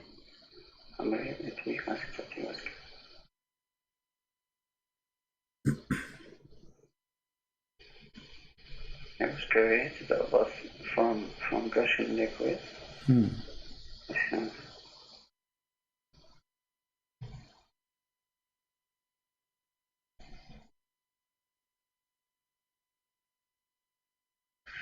But when he says no. What? Actually, for a moment I thought that it was talking about Adam and Eve. My friend, you speak Arabic. At-tara'ib, you can go to the dictionary. At-tara'ib is the bones, the upper side of the bones, the location of the necklace of the chest of the women. So, يخرج من بين الصلب والترائب. الصلب is the backbone of the man. At-tara'ib is a bones which is located in the upper side of the chest, specifically in the location where the neck meet with the bones of the chest. So according to your God, there's a gushing forth fluid, which is sexual fluid, and that what make the baby. فَلْيَنْظُرُ الْإِنسَانَ مِمَّا خُلِقَ مِنْ مَاءٍ دَافِقٍ. It's a gushing forth. It's like this is the orgasm. So your God, he think that the orgasm is coming forth from the man backbone and from the woman upper side of her chest. How this is can be from God? And I can open for you now the interpretation. What interpretation you like? Do you like Ibn Kathir? What do you think about Ibn Kathir? Actually, I don't care about which interpretation. Oh, you don't like interpretation? Actually, I like to think about myself. Ah, you like your own interpretation. Okay, give me your interpretation. Here we go. Okay, actually, I'm looking. I'm thinking. It's good to think. Why not? I mean, thinking is a good thing.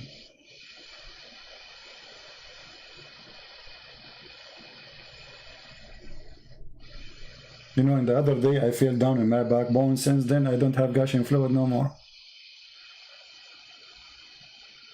The doctor, he told me we need to repair your backbone. You know, that's why you have to put insurance for your backbone these days.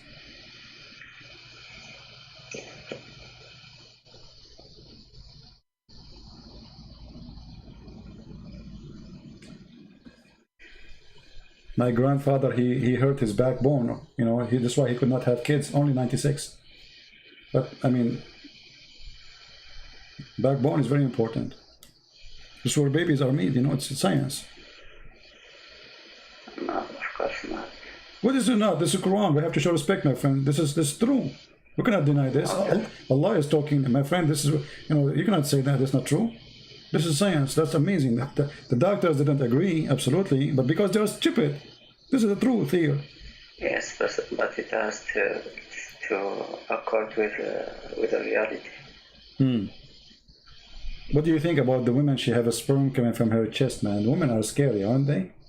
I mean, I never thought women, they have testicles in their chest. Thank God I'm not married, man. I'm scared. You marry a woman, you go to the bedroom, she take off her, you know, like, oops, like what? Oh boy.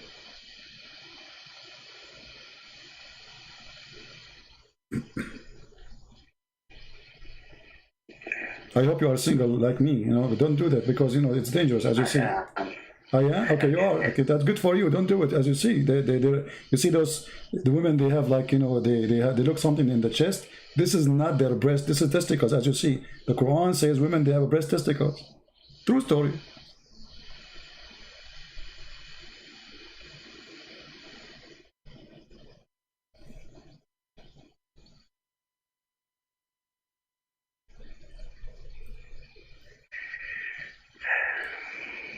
And you know what, just to help you, here we go. I will open Ibn Kathir. All right. This is a big scholar, according to Muslims. Yes, I know. Okay, so here it says, let us see. Let us read what Ibn Kathir is saying.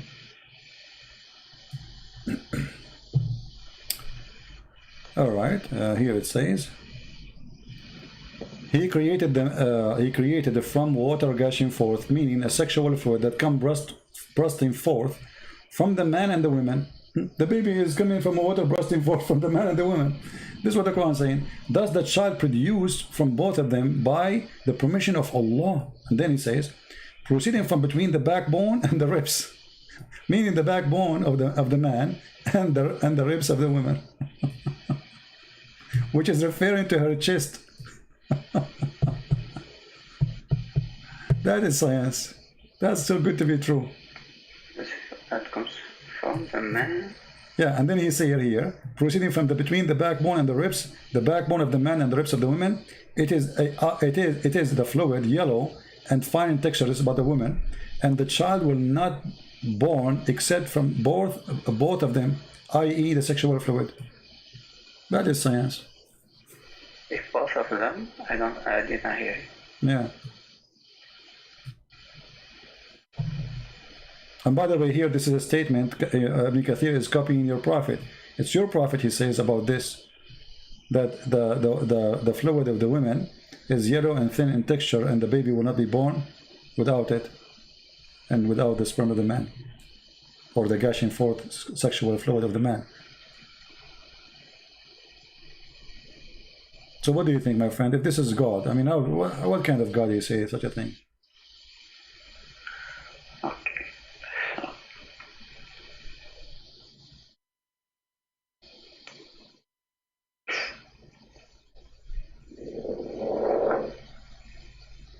Are you okay? It can come from the ribs.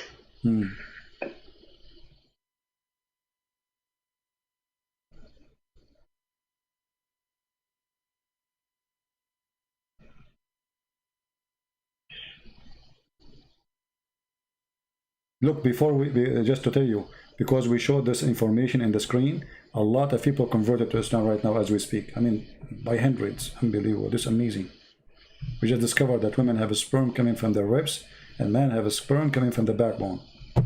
And the baby will not be made unless we have both sexual fluid.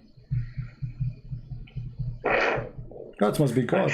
You know, that must be God. There's no one will know this unless he is God. His name is Allah.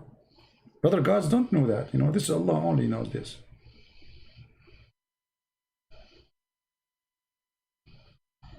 Yeah. So what we will do now? Be honest with me. Don't you think this is not right? Actually, I don't.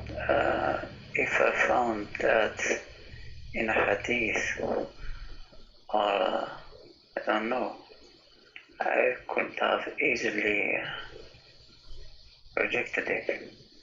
Yeah, but this is Quran. That's the issue. That's the issue, exactly. So what we will do, you know, be honest with yourself. If it's in the hadith you rejected, so why don't reject the Quran too?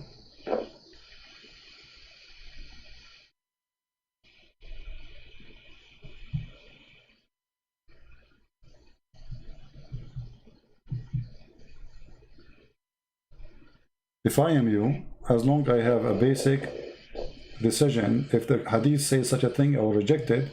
Well, the Quran is no better. That cannot be from God. As simple as that. Yeah, but you have to look it up deeply. My friend, we are looking deeply. Here we go. You are taking your time. I'm showing you Ibn Kathir too. You can see all the scholars. And we show you the Quran and you speak Arabic. So you have no security. You see, if somebody don't speak Arabic, I can say, okay, he need maybe, you know, but you speak Arabic. You are an Arab. We are showing you the Quran, and we are showing you Ibn Kathir. What do you want? I'm not an Arab, but I speak Arab. No problem. You are an Arab. You speak. Where are you from? If you don't mind, what ethnic is yours? Kurdish? I can't say. No, no. Okay. I'm black, blonde. I'm a black, blonde African American from Japan. So what a big deal. All of us, we are brothers, my friend. God, he created Adam and Eve. All his children are family. Black, white, Arab. It doesn't matter, you know.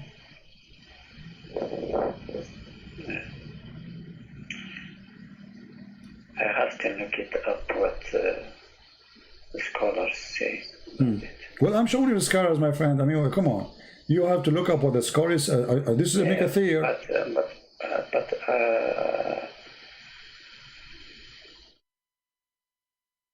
I have more trust about modern scholars than all the scholars. You trust modern scholars? Because modern scholars, they have no excuse. No, modern scholars, they fabricate. No. Modern scholars, no, my friend. There's nothing that's called modern scholars first. Let me tell you why. Because in order to be a scholar, you have to learn from those scholars. When you go to school, I have a degree in Islamic law. So what they teach us when we study Sharia? They teach us this. They teach us this guy said. Why? Because those are the one we can learn from them. We don't learn from the teacher. The teacher who have a PhD, who is my teacher, he is not used as a reference because he's no one, even though he have a PhD. We have to use trustworthy scholars in the history of Islam. And by the way, Ibn Kathir is no one compared to the rest. There is way higher. So Ibn Abbas, etc. Yeah. Okay. We can go to At-Tabari. Okay. You wanted to go to At-Tabari?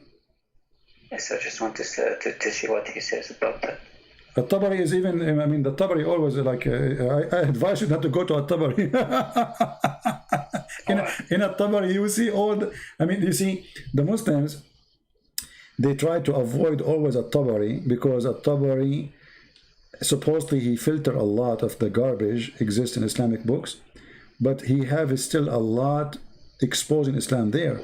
That's why you see the Muslims, they try to say At-Tabari was a historian. He is not a scholar. But the fact he is the scholar of the scholars. So you mean that he is more logic? No, he's not. Tabari is just he's putting things most of the time as he heard, as he learned. As they are. Yeah. He's just reporting what they say, you know. So. Okay, so he is more trustworthy than the others. No problem. Okay, but you see, the problem is. You Muslims, you choose who is trustworthy, depending what he's saying. If I go right now to At-Tabari, do you accept? Do you accept At-Tabari? I'll accept it if my mind accepts it. Here we go. So you Muslims, you pick up your cherries. You like, well, you choose what you like. You refuse what you like. No. You just said, okay. This is At-Tabari, my friend. You speak Arabic, right? If he has, my friend, what I should call you? What I shall call you? Give me a name. What I shall call you? You don't need to give your name. I don't care. Call you what? Don't know, call me Ahmad? Lou. Huh? Call me Lou. Joe? Lou. Oh, Lou. Yes. Oh, la. Okay. Look at this. This is At-Tabari. This is your request. Remember, that's not my request. Can you read with me and translate?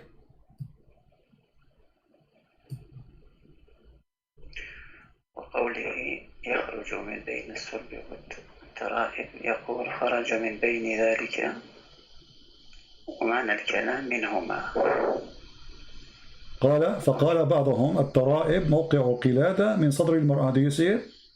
And if you go down here, it says يقول من بين ثديي المرأة. So the sperm of the woman coming from between the two breasts of the woman. Okay. So what we will do now?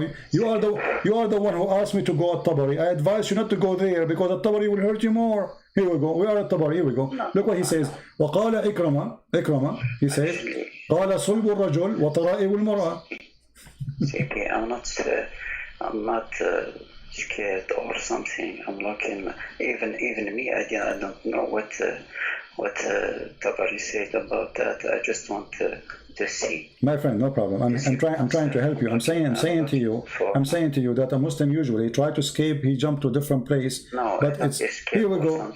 Yeah. Just want to okay, but why you said At-Tabari, not Ibn Kathir? What difference going to make for you? I mean, why? No. I didn't say nothing. When I just want to see another person what says about that.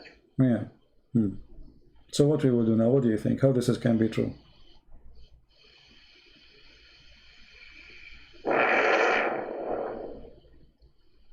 If I am you, I will leave Islam, and this is can't be from God. You know, I don't wanna offend you. I don't wanna insult your God. His name is Allah, but obviously for me, this is not God. This is a fraud.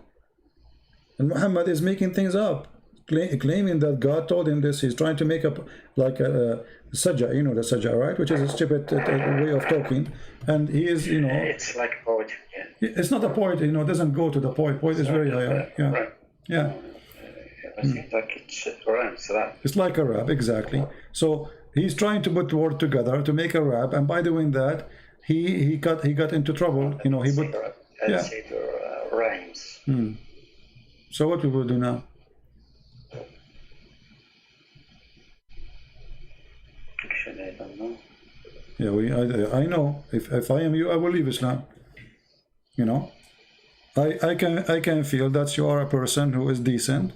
And you are thinking carefully, you know, and you will not accept this. So if I am you, you are an Arab, I mean, you speak Arabic very well, and you read English, you speak English. We show the reference in the screen.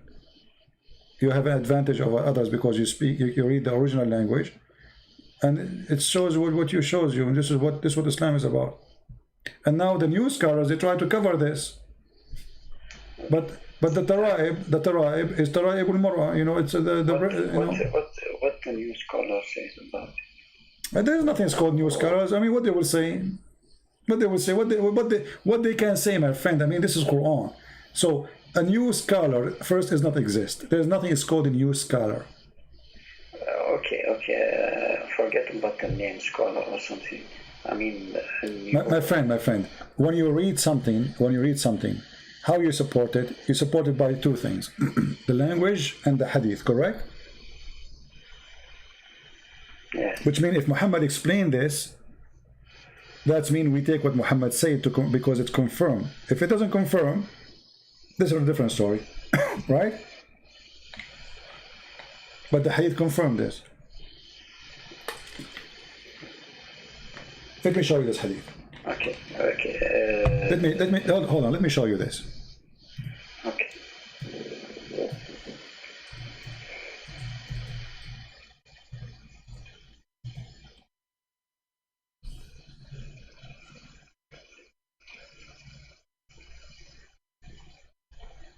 Let's see.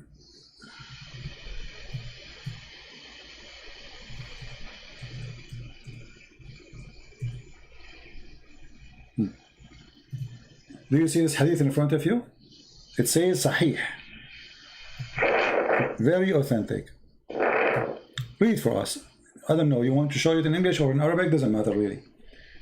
Read for us, go ahead. I don't see it yet.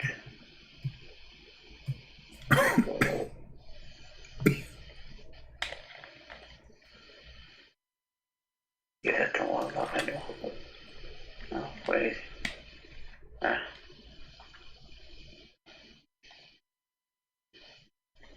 I can't see the beginning. Okay, in English. The man's water is thick and white, and the woman's water is thin and yellow, whichever of them comes first to tell me. For example, the parrot.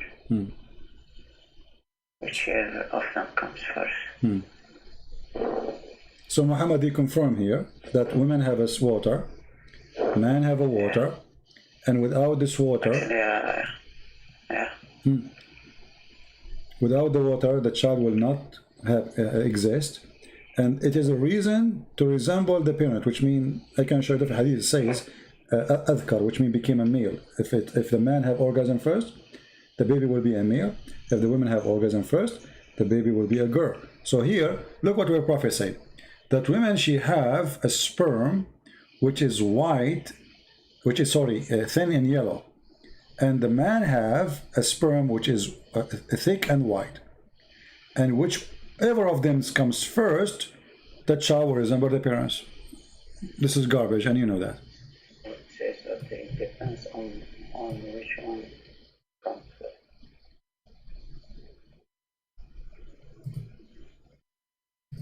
So it depends on the organ.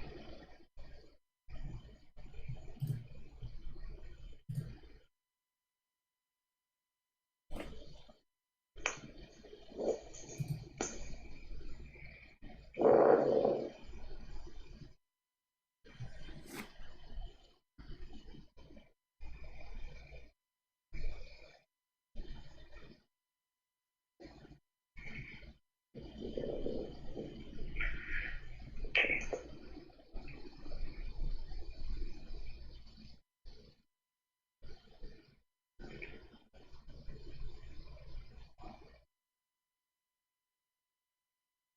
What do you think?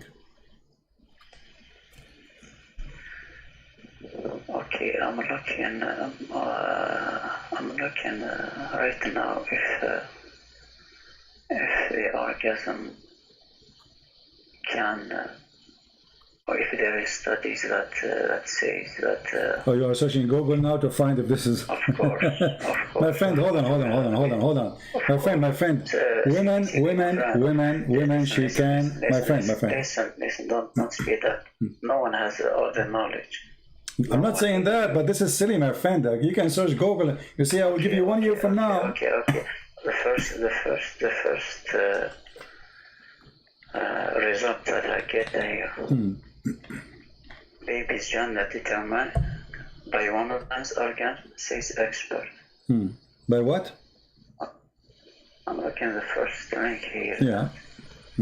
Read for us. Go ahead. If there is studies that.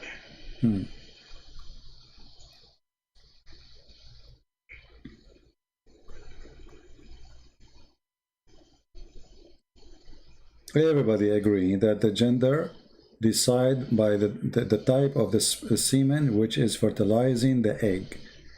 So if it's a male, it's going to be a male. It's a female, it's going to be a female. What your prophet saying, this is gushing forth fluid coming out of the private part, this is absolutely false, and he is making it so clear. He called the women water thin and yellow. Okay, my friend. So I'm looking if there are studies that confirm that or deny that.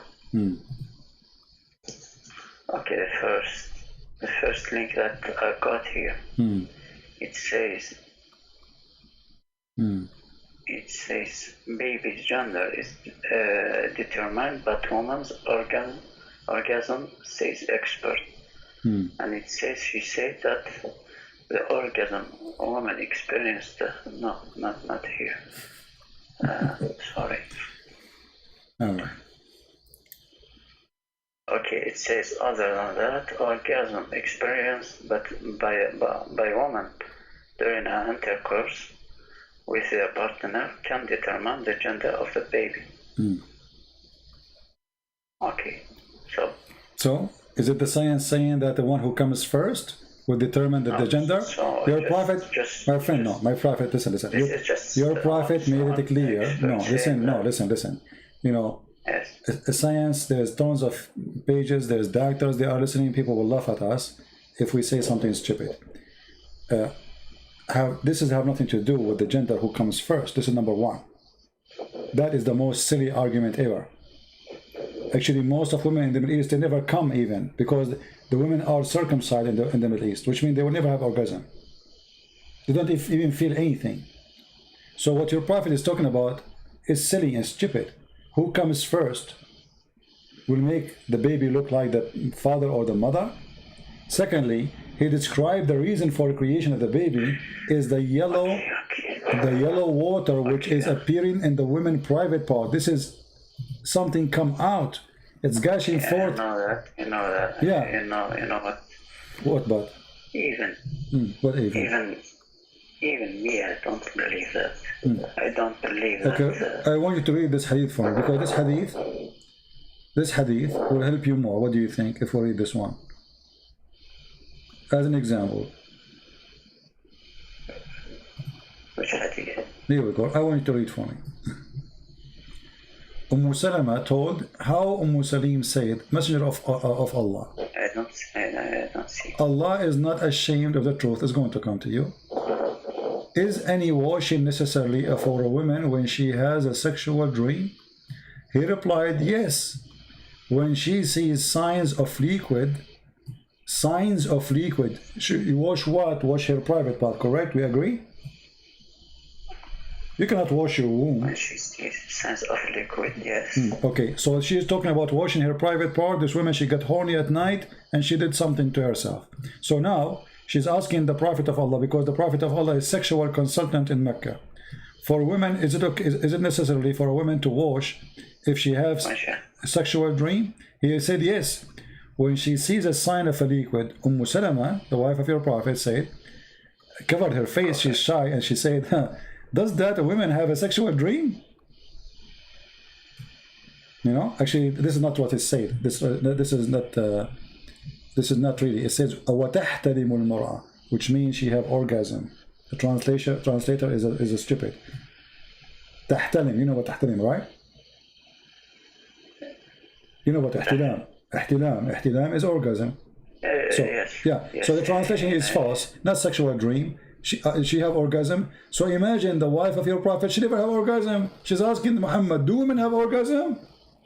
Do women even come? That's me, Muhammad, he never made her come. He replied, of course she does. In what way does her child resemble her? So why the child will resemble the woman then? Because she have orgasm. That's what your Prophet is saying.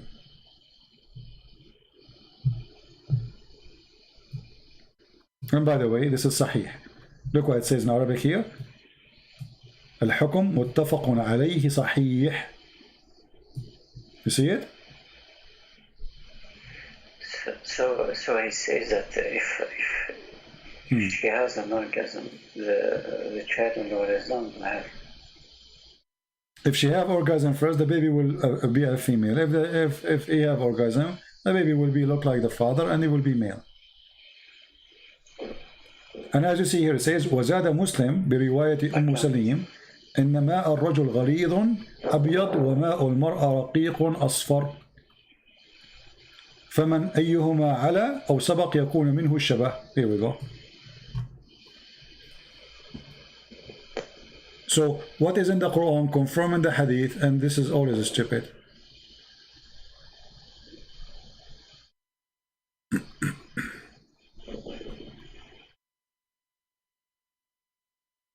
And it is Sahih, it is accurate. So what we will do now, my friend?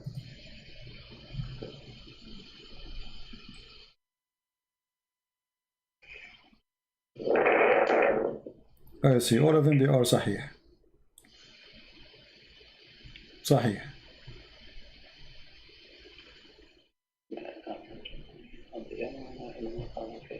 And here, just to make it clear, because some Muslims, they will say, oh, this is about the look, it's not about male and female. No, look at this. Here we go. You see, you speak Arabic, and they will take advantage of your speaking Arabic. It says here that the Prophet said, ماء الرجل أبيض وماء المرأة أصفر فإذا اجتمعا فعلى مني الرجل من مني المرأة أذكر بإذن الله. أذكر. What أذكر mean? Became a male, correct? Yeah. Okay. وإذا على مني المرأة مني الرجل أنثى بإذن الله. أنثى. What أنثى mean? Female, correct? Yeah. Okay. So your Prophet is saying that if the man have orgasm first, the baby will be a boy. If the women have orgasm first, the baby will be a girl. And he described them that the woman liquid, which is shown in her private part, that is a gushing forth liquid that will make the baby. And this is always a garbage, because women, the liquid she have in her private part have nothing to do with having a child. That's absolutely false.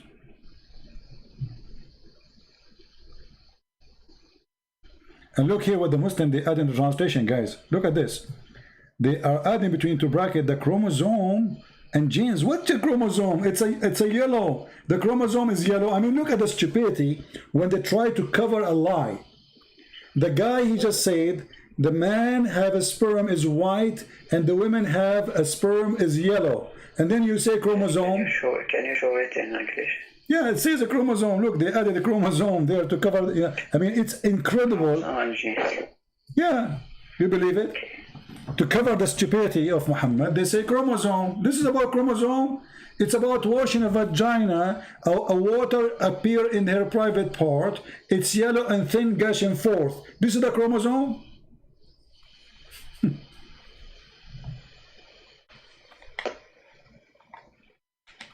To cover the stupidity, they add words which is not there. This is odd. Yes, this is odd. This is wrong, right? Didn't say that in Arabic. It's not in Arabic. It's a stupid, and this is not what Arabic is saying.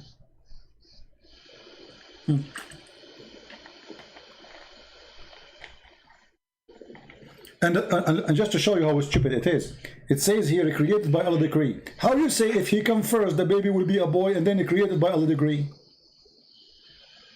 Look, look. And the substance contributed by the male and female child is formed by the decree of Allah. How decree by Allah? But the man he decide, or the women, whoever have orgasm first. You know, I will tell you a secret, but don't tell anyone. You know, I don't look good. You know, I look really bad. So if I get married, God forbid, I will never have orgasm first because I don't want my children to look like me.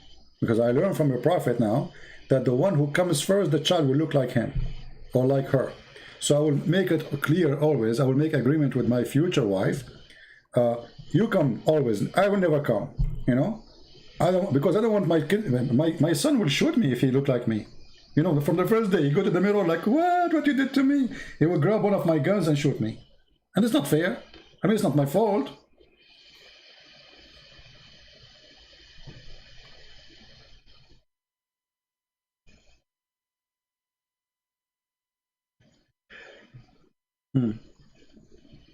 So what do you think, my friend? Are you going to leave Islam today or not?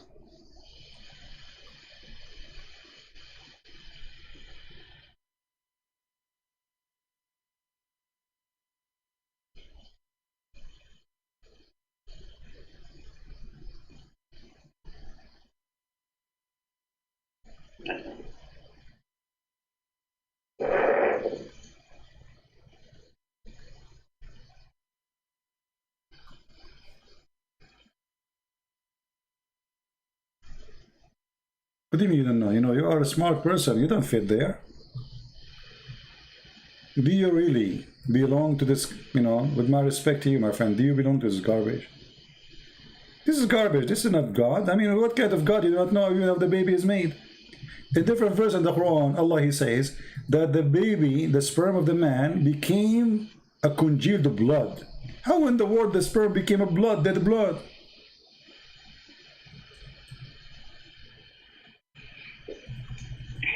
What do you think? According to the Quran, the first stage is sperm, and then خلق الإنسان من علق.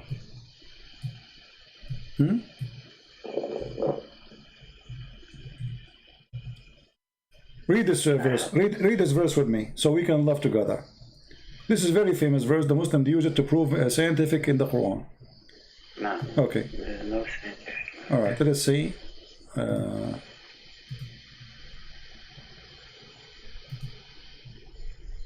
You can read in Arabic. ثم خلقنا النطفة علقة فخلقنا العلقة مضغة.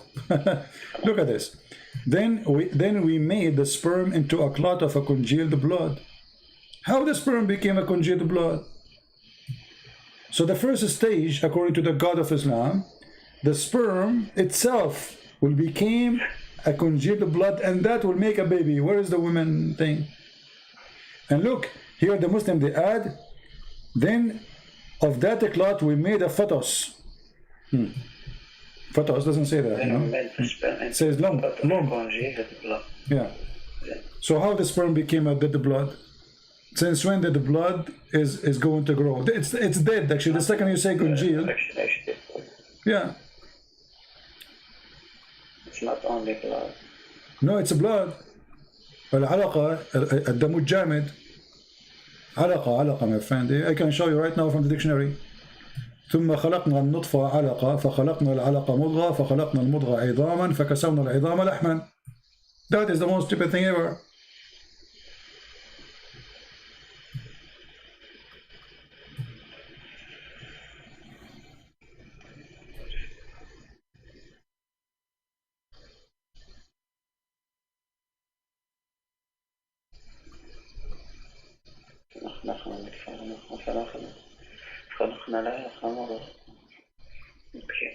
Do you want to show you At-Tabari again? No. Yeah, but this is stupid. It's obvious, you know. Actually, when you injure yourself, a blood will be dry in your skin to stop the bleeding, correct? But this is dead blood. Yes. That never grow, you know. And after some time, when the skin is healed, that blood will be dry, will go out, you know. We can't take it from your skin. What kind of God? You do not know how the baby is made.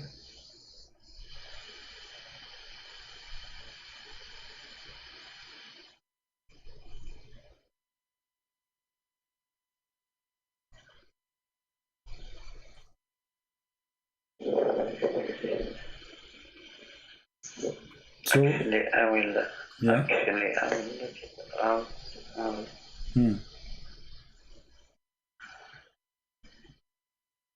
I will look at him, but because I'm not good in English, I'll look at him first.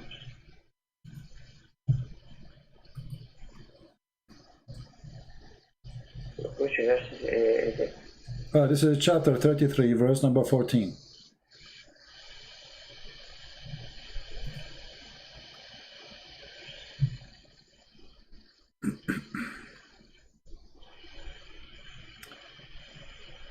And this is, here we go, I will show you dictionary. This is the dictionary.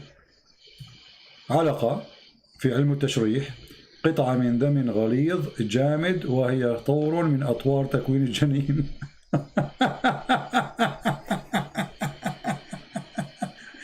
And he continue after that.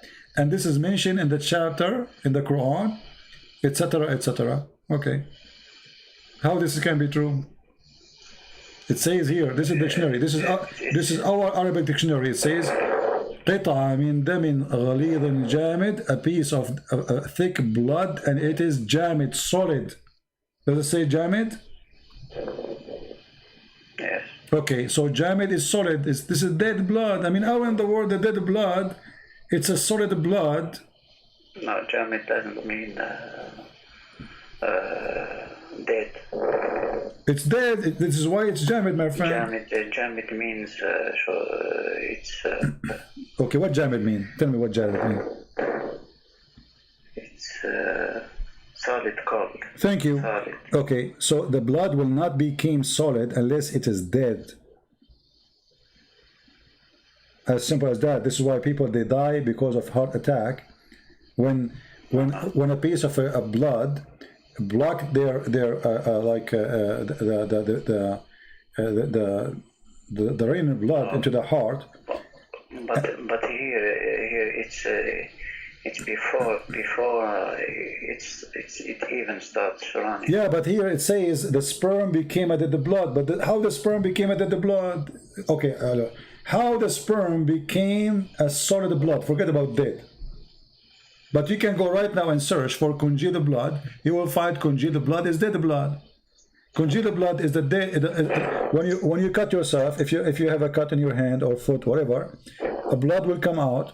Will make, you know, if you cover it for some time, the bleeding will stop, and then a blood spot will cover all over the injury, and will make like let us say a batch for your skin until it's recovered. Yes. Yeah, yes. this is dead blood. It's not even blood. It's dead.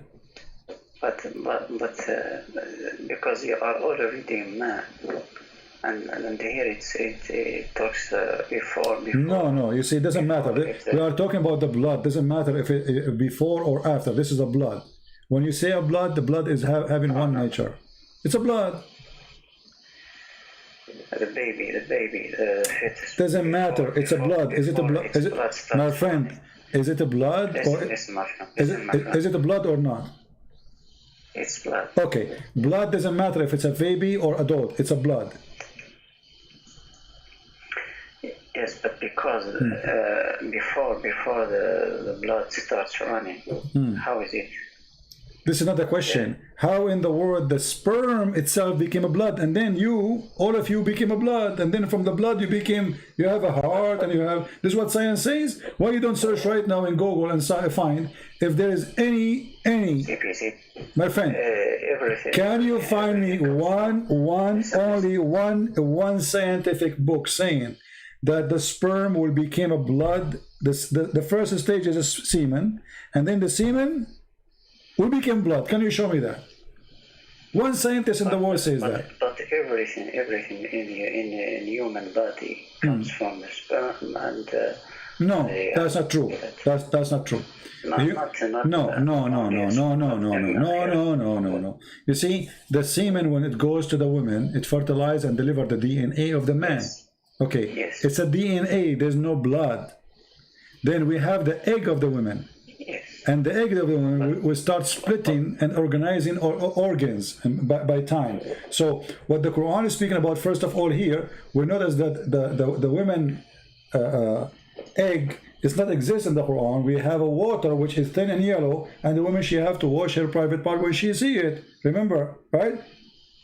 This is the gushing forth fluid coming from the ribs, and now we have the sperm of the man, which is coming from the backbone, according to the Quran, became a conjugal blood. How do you say boila in English? How you say boy in English? You just said. You just did. No, boila. Boida, egg. Yes. Egg. It's an egg. It's an egg.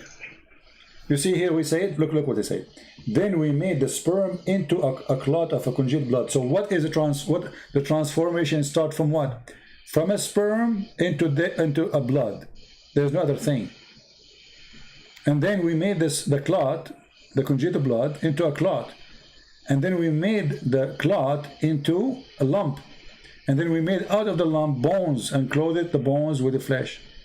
So from the beginning to the end, we have only sperm, then blood, then a clot, then lump, and then from the lump we made bones. And then we closed the bones. So according to the Quran, the sperm became bones. The sperm became blood.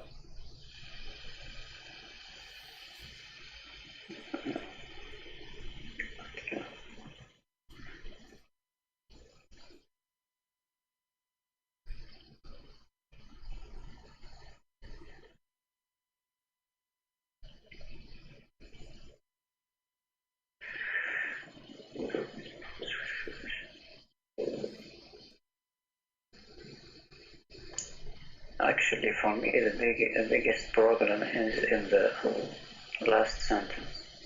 What is the last sentence? We close the bones? Yes, with flesh.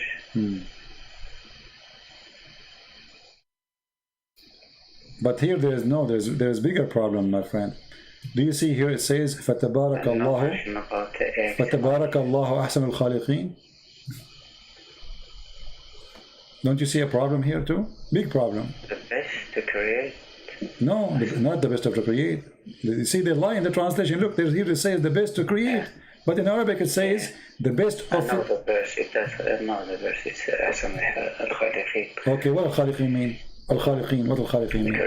Creators. Creators. How Allah is the best of the creators if He's the only creator?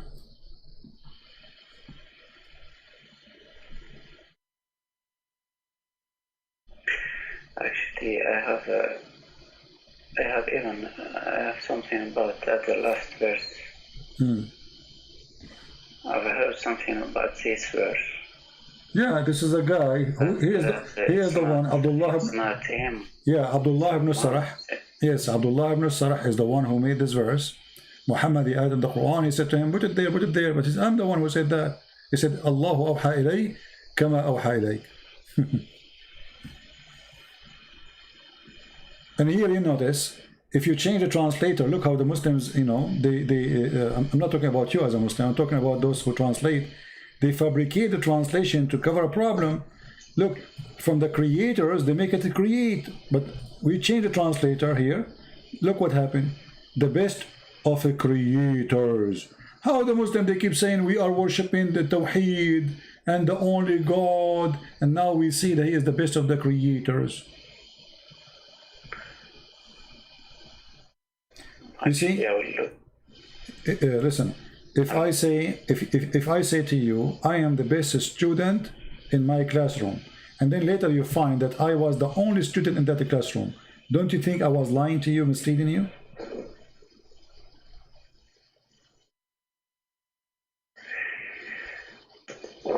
You know what I mean? Because when I say I'm the best student between the students, and there's no student, that's I did lie to you.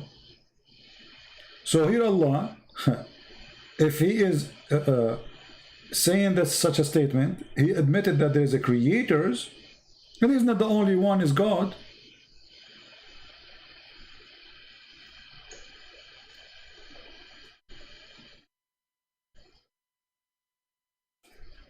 It could be just a way to glorify.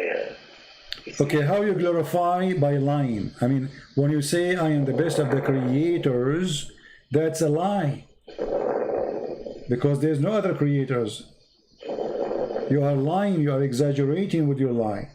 You are confirming that there is a creators when there's none. So when you say I'm the best of the creators and there's no others, that's stupid.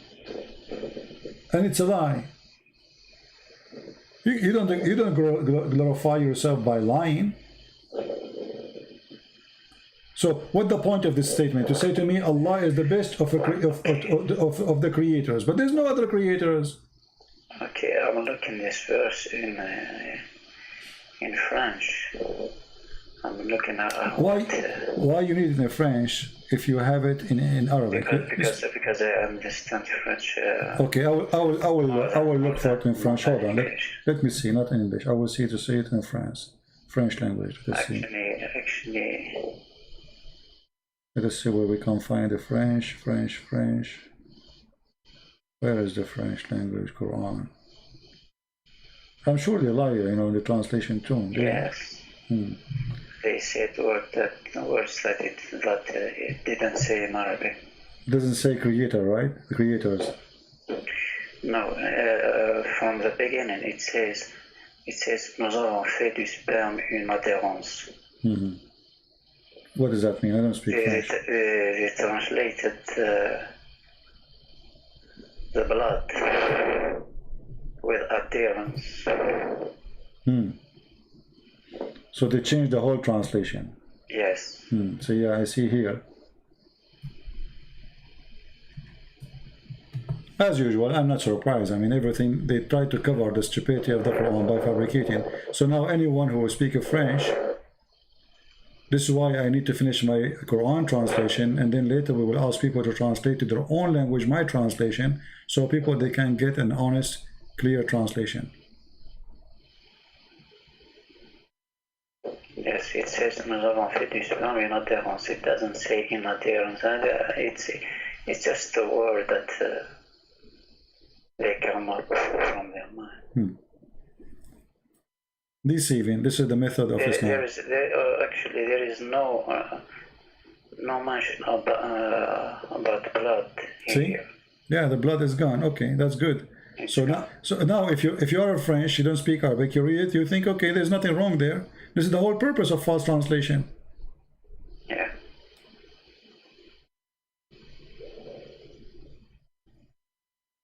So what do you think, my friend? After all of this, isn't it time for you to leave this cult?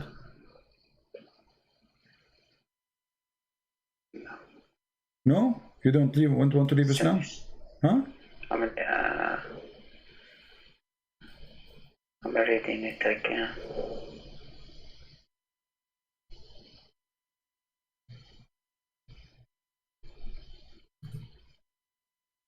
It is see in Indonesian language what they are saying. I bet you they are lying there too. They lie in all languages when they translate to cover the stupidity. Indonesian, here we go.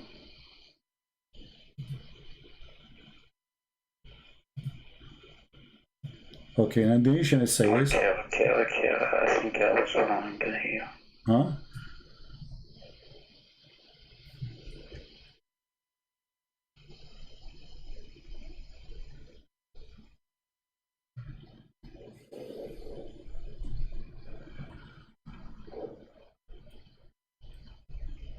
Okay, علاقة, they translated علاقة with utterance, something that has...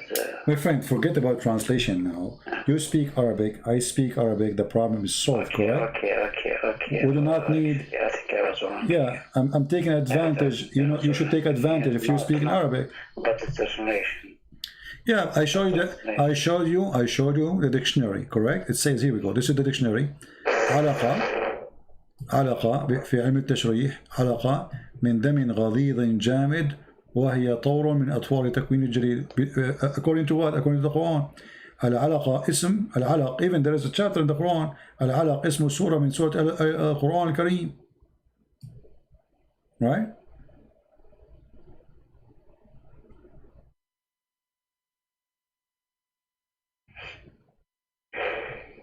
So we have the dictionary. You speak Arabic. Yeah. So what we will do? I mean, it's not only one place. I mean, every single word we read in those verses are wrong. Until now, since you call me, until now, if there is something accurate, nothing. Not a single one. It's a joke. And yet they say to us, this is the book of God.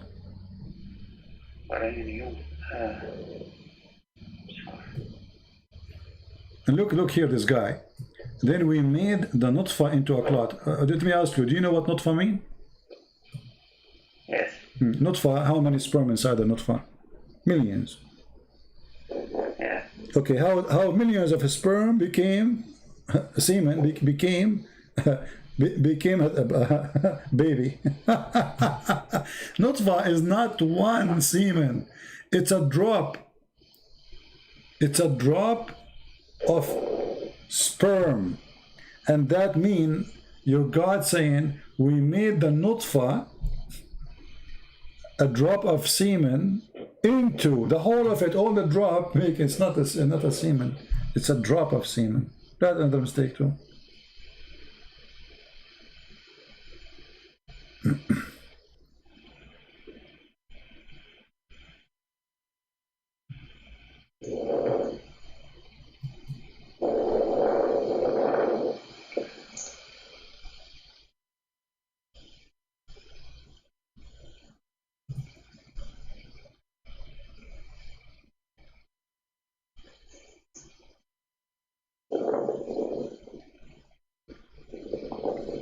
So what do you think?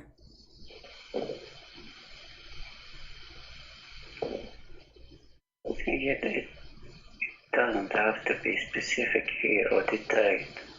When it says not for, it doesn't have to talk to detail. My friend. Okay, hold on. Listen. I don't know how old are you, my friend. It says nutfa. All of it became a clot. Does it say that? No, it doesn't.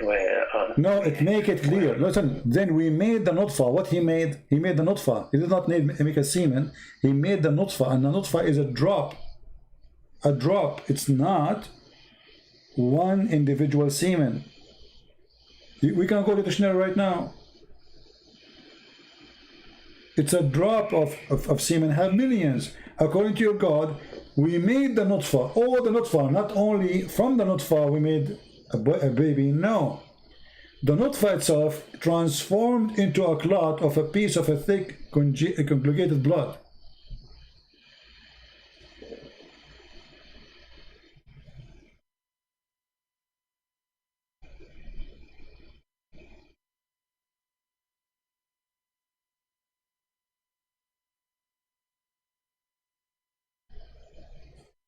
I mean, the more you read deeper, the more you find every single word is stupid there.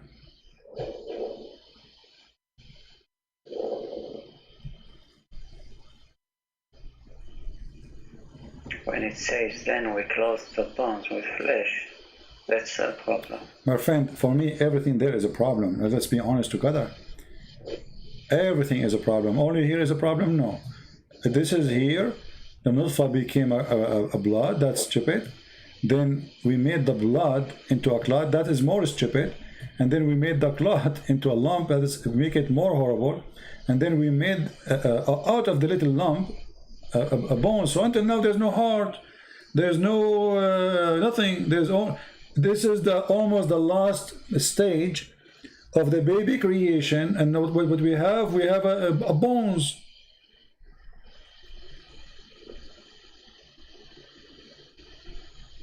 We have just the bones inside the women, you know, bones, just bones, and then after that we close the bones with the flesh. So according to the Quran, all the flesh, and this, remember here, this is God talking. This is God talking. It's not like somebody making a meditation saying, God, he closed my bones, God, etc. I accept that, no problem. But this is God explaining to us supposedly by stages. It's not a person saying, God, he closed my bones with the flesh. God, he gave me heart. God, etc. No. This is what we made, how we made you. Look, and indeed we created the man, supposedly talking about the first one, from a clay, and therefore وَخَلَقْنَا الْإِنسَانَ مِنْ سُلَالَةٍ مِنْ طِينٍ, and then he says ثُمَّ جَعَلْنَاهُ نُطْفَةً فِي قَرَارٍ مَكِينٍ. Nutfa. And look what the translator he said here. It's a mixed drop of male and female sexual discharge. Do you see it?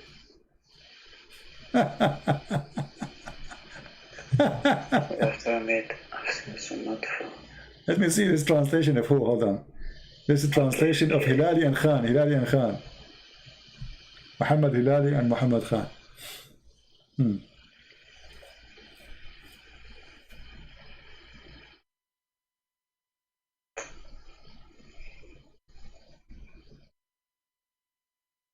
So,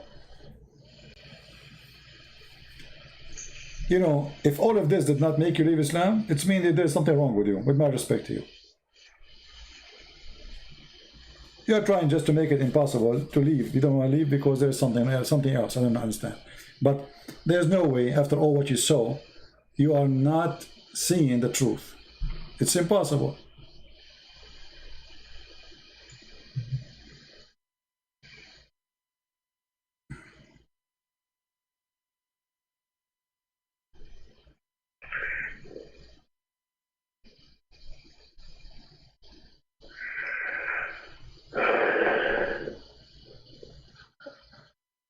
I think here it's just about modern terminology. This is modern. This is modern for you. Yes. This is sound modern for you. No. Nutfa. When you say nutfa, it's a drop of liquid. Nutfa is a drop of liquid. When you speak about nutfa, when you come to the man, you are talking about a sperm. So it's a drop of liquid. Have, according to science, a drop of sperm is millions of sperm. Okay, I don't want to say something that I don't know. So I have to look it up in detail. Well, we did. All right, my friend. I'm not going to force you to leave Islam if you don't want to, but I believe in your heart you know that this is garbage. True or not? In your heart, you know this is wrong. If it's really how I understand it right now, there is a problem. Yes. Okay, so why? I mean, the problem exists, and how you can solve it. You stay following such a, you know, such a. I have to confirm that. We confirm that. We confirm, my friend. So I am with you. I am with you for how long now? More than an hour. Did I confirm everything I show you or not? And now you can go to any like you can go right now, search embryo stages. Embryo stages.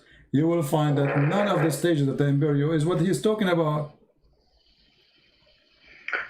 Okay.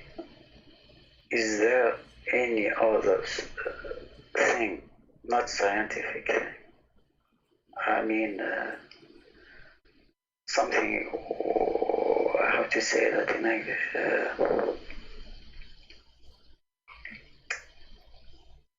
Okay, let me ask you. So You are trying to say if there's anything like contradiction, maybe?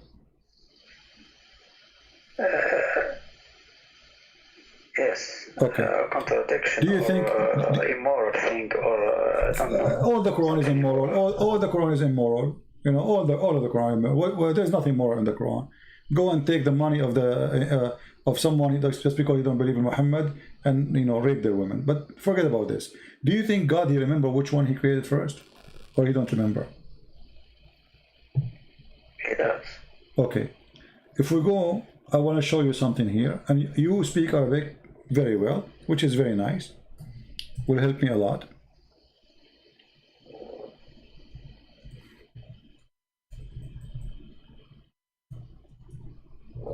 Let's see. Chapter 2, verse number 29. Can you tell me what the verse saying? I will show it to you in Arabic first. هو الذي خلق لكم ما في الأرض جميعا ثم استوى إلى السماء فسواهن سبع سماوات وهو بكل شيء عليم. Okay. What he created in the earth, everything, right? I don't see in the screen. هو الذي. Can you put it in Arabic? Yeah, it's in Arabic. هو الذي خلق لكم من الأرض جميعا ثم استوى إلى السماء. سواهن سبع سماوات وهو بكل شيء عليم. Okay, based on this verse, which one Allah created first? خلق لك. It's to create the earth. First, right? Yes. Okay, so this is chapter 2, verse number 29. Remember. Okay, we will go to different chapter. All right. No, actually it says, okay, let's see it before. No, make it clear. What it says. It says here, هو الذي خلق لكم ما في الأرض جميعا. كل ما في الأرض, everything that right is on earth. Okay, is created. Then he went to the sky and he made them seven sky, correct? Yes. Okay, so let us say finishing the sky was done after finishing all the earth, correct? All that is on earth, ما في الأرض. جميعا. When it says ما في الأرض, it means all that is on earth. All right, exactly. جميعا, which means there's nothing left. I mean,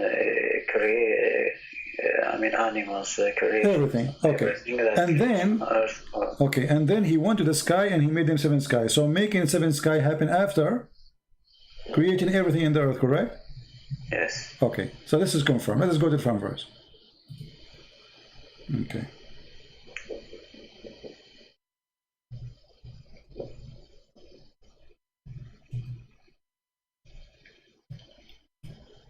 This is chapter 79, and we can read from any verse. You can read from the beginning if you want, but let us see here a verse starting from where he speaks about creation of the earth and the heaven.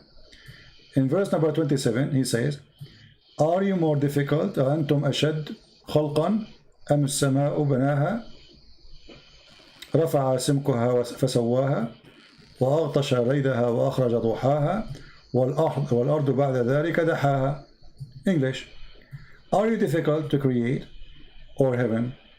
He constructed, he raised its masses and proportion, and then he dimmed its night and he brought its day, which means he created the sun and the day, etc. So this is the first, and after that he created the earth. No, it says والأرض بعد ذلك دحاها. دحاها. Okay. It says the earth after that is spread. Okay. Okay. Let's go. Let's stop here. Let's stop here. Yeah. In verse number 2, you remember, you are the one who agree with me that Allah, He finished first everything in the earth, and He went to heaven and He made it 7. Correct? Yeah. Okay. Here is saying the opposite. He finished everything in the sky. He made day and night light, and then after that he go back to work in the earth, and after that he spread the earth. He made it flat. Actually, the word ha means flat, and then from it he produced water and pasture. This is after, and then he placed mountains. And the mountain. Okay, so how this is? What kind of God? He didn't remember which one first.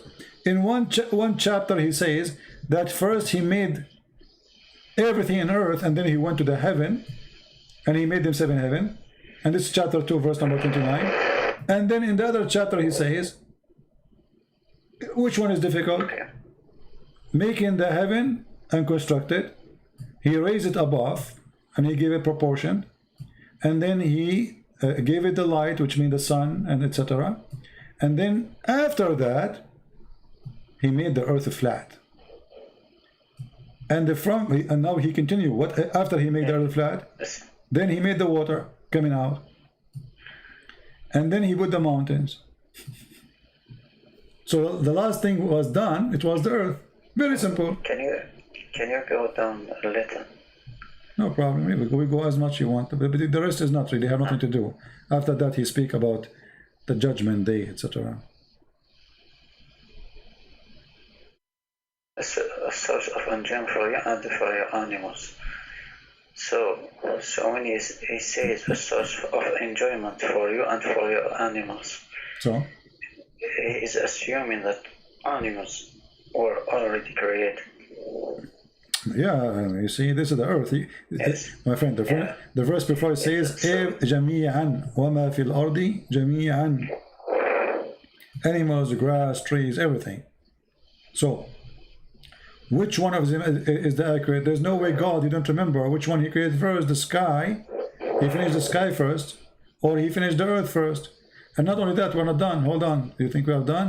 The stupidity continue. Hold on. We are not done. If you go, the verse here we are showing you, this is chapter 2, verse number 29, and this verse here is a chapter 79, verse number 32. But what if we go to this chapter? Let us see.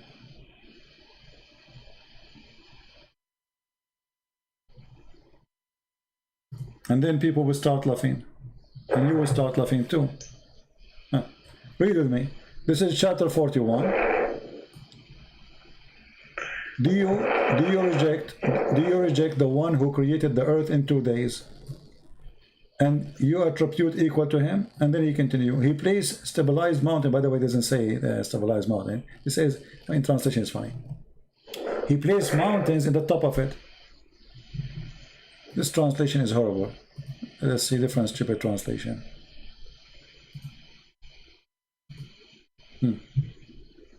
He set on earth mountains standing firm high above. So the first thing is what?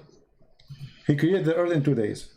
And then, second, he put in the top of the earth mountains standing firm high above, and bestowed the blessing on the earth, and the measure of things, all things given measurement due to proportion. In 4 days, the total is 6 days. This is the first stupid thing. 2 days plus 4, that is 6. But according to the Quran, different verses, Allah, He finished everything in 7 days, in 6 days, not only the earth. So now He says, and look how they lie. They say here moreover, but in Arabic it says ثُمَّ اسْتَوَى إِلَى السَّمَاءِ. What ثُمَّ mean? ثُمَّ mean after that. Not only after, way after. Yeah. So they lie in the translation. They say moreover. If you change the translator, you will see he changed it. You know, the bend in the liar. Look here. This is Muhammad Biktal. Then he turned he to the heaven. Okay, so hold on. So here, according to here, the earth was created first. and everything in the top of it. He placed mountains. This is second option. And then after that, he made like substance, grass, trees, animals, etc. And then after that, he went to the sky, and it was a smoke. And after that, he made the heaven, 7 heaven in 2 days. So 2 days to make the heaven, 4 days to make the earth and substance, mountains and substance, and 2 days to create the earth. This is total of 8 days. This is contradiction number one. Secondly, now, based on this chapter, Allah, he finished the earth first in 2 days, everything on top of the earth in 4 days, and then after that, he went to the heaven, and it was a smoke, which means was nothing, empty. And then he told the earth and the heaven to obey him willingly, or to come to him. And then after that, he ordained the 7 heavens. So the last thing in this chapter, Allah, he created, made the 7 heavens. And then after that, he made lamps. You see it?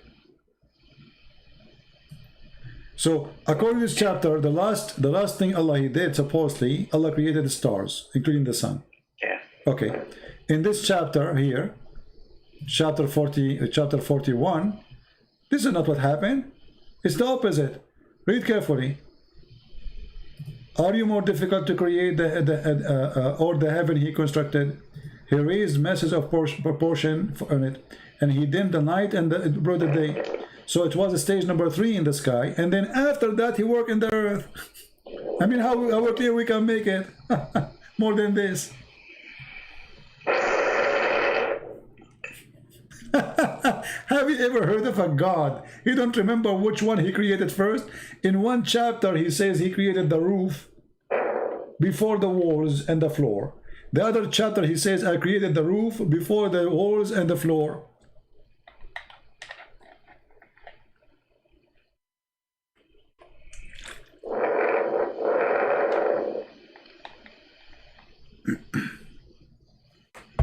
I hear you. You are breathing heavily. I'm thinking. No, you are not thinking. You are living Islam. I believe that you made the decision already. You are not thinking. You know it.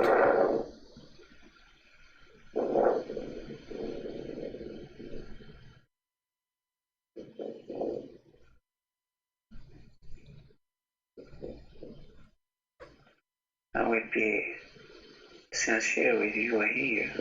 Yeah. What I see.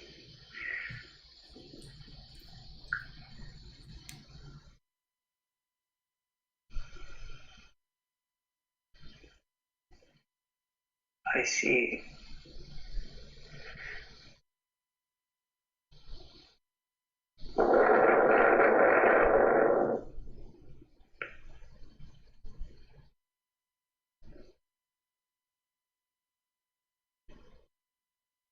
someone who doesn't remember. Exactly. Okay, do you know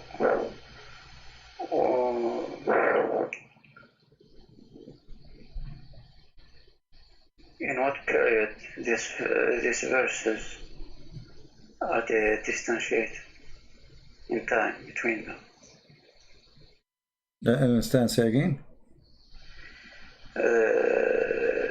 All these verses. Well, I mean, what do you want more, my friend? You see, I'm really being so patient with you, hoping that you will be honest with yourself. I don't want you to be, you know, I mean, this is about you. I don't really care. You stay as a Muslim, you want to stay Muslim, it's your business. For me, I do my part. But be honest with me. Isn't it this cannot be from God? Isn't it the Quran says, لو كان من عند غير الله? You know, you found a lot of differentiation in it. So even the Quran says, if this is not from Allah, you will find a lot of contradictions. The sound is gone.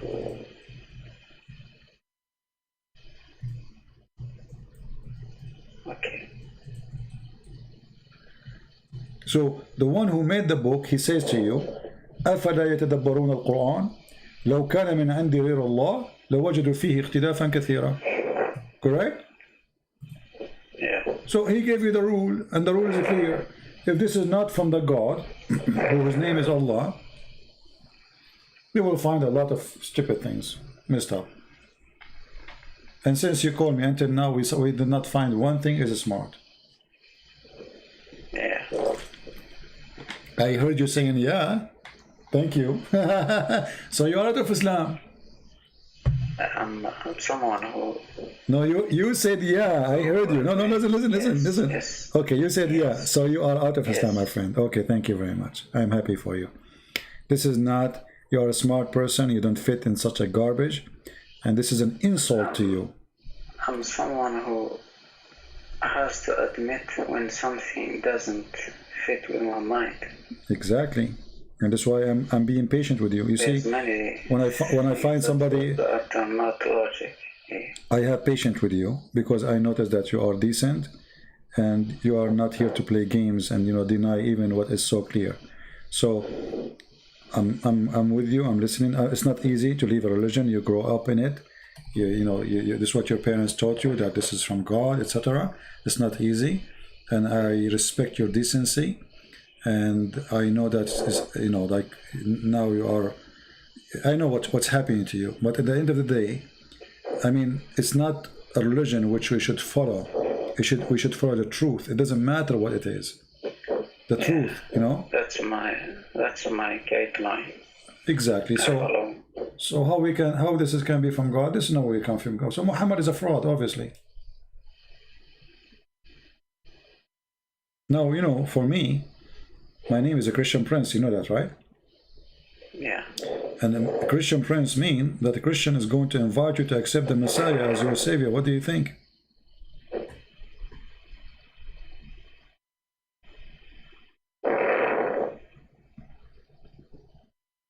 What do you think of the Messiah? As long as you decide to leave Islam now, we are so happy for you. I praise the Lord that you called me today. But I don't know. I don't know much about it. Okay. What do you? So I can't. Okay. Let us do this. What about you? You call me some other time. You take your time to read more about Christ. About His teaching. What about if I, did you ever have a Bible in your home? No, but everything is on the internet. Exactly. But I mean, have you ever read anything about the Bible? Yeah. Okay. Not a lot, but I have some basic knowledge. All right. Well, I'm not going to tell you where you start, but you can go and start reading from any of the 4 Gospels, which is written by 4 of our church leader about what Christ He did, what Christ He said, and you will notice, my friend, how amazing. God is not about making poetry or making a rap, which is silly, as you see in Arabic. God is about being God, which means being almighty. And almighty, number one thing to be almighty is to forgive those who hurt you.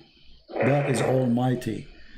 Jesus in the cross, when people they were crucifying Him, says, "Forgive them, Father, they do not know what they are doing." That is almighty. Almighty love, almighty wisdom. And look what the Messiah He did. Christians today are way more than 3 billion. And now, if the Messiah did not say, "Forgive them, Father, they do not know what they're doing," some who call themselves a Christian, they might go after the Jews to kill them, which is wrong. But the Messiah, He did say, "Forgive them, Father." So even when He is in the cross, He is thinking of you and me. What will happen to us after? That is God. You see, when the Muslim they come to us with the Quran, scientific miracle, and then we study, we find that all of it is rubbish and stupid. We find that the Quran is an empty book. There's nothing there, nothing real.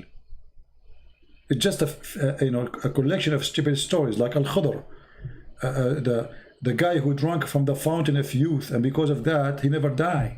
Do you know that Al-Khadr, he was in the funeral of Noah? He was in the funeral of Abraham. He was the funeral of Muhammad. You know why they call him Al-Khadr, right? It means green. Yeah, green. But do you know why they call him Al-Khadr? I don't know. This guy, he drank from a fountain, which this fountain, whoever drank from it, he will come back to life. In Arabic, we call it Ma'ul Hayat. You heard of this before? Okay. The water of life. So he drank from a fountain, it's called the fountain of life. Actually, I heard about this story, but not in Quran. Or, this is in the Hadith, You know? yeah. Yeah, in the Hadith where Allah, he sent Musa to learn from Al-Khadr. And no, then... actually, not with Moses or something. Yeah, there's a story of Gilgamesh. Water of... I think I heard it. Yeah, there's in the heritage of the Persian and the Assyrian stories like that. You know, this is why if you see in the Quran it says Ma'ul Bahrain, Marjul Bahrain. Do you know why? Do you know why Al Bahrain is mentioned there? Al Bahrain, you know Bahrain? It's mentioned in the Quran. Why? Because supposedly the fountain of youth is there. Is there? Yeah. If you go to chapter 18. You know, and then yeah, if you read the chapter there and you read the interpretation, you will see that Allah, he sent Musa's to Al-Bahrain, which means two seas, and this is where supposedly his whale, which is dead, is going to receive some water from the fountain of life and come back to life. You know, and this is what the hadith come from too. So if we go in the hadith, let's see the story of Moses. Here we go. You see, here we go. Let me show it to you so you can add this to your knowledge. I hope you did enjoy talking to me and you learned something good for your future. Yes. All right. I learned a lot, actually. All right. Read with me carefully here. It says,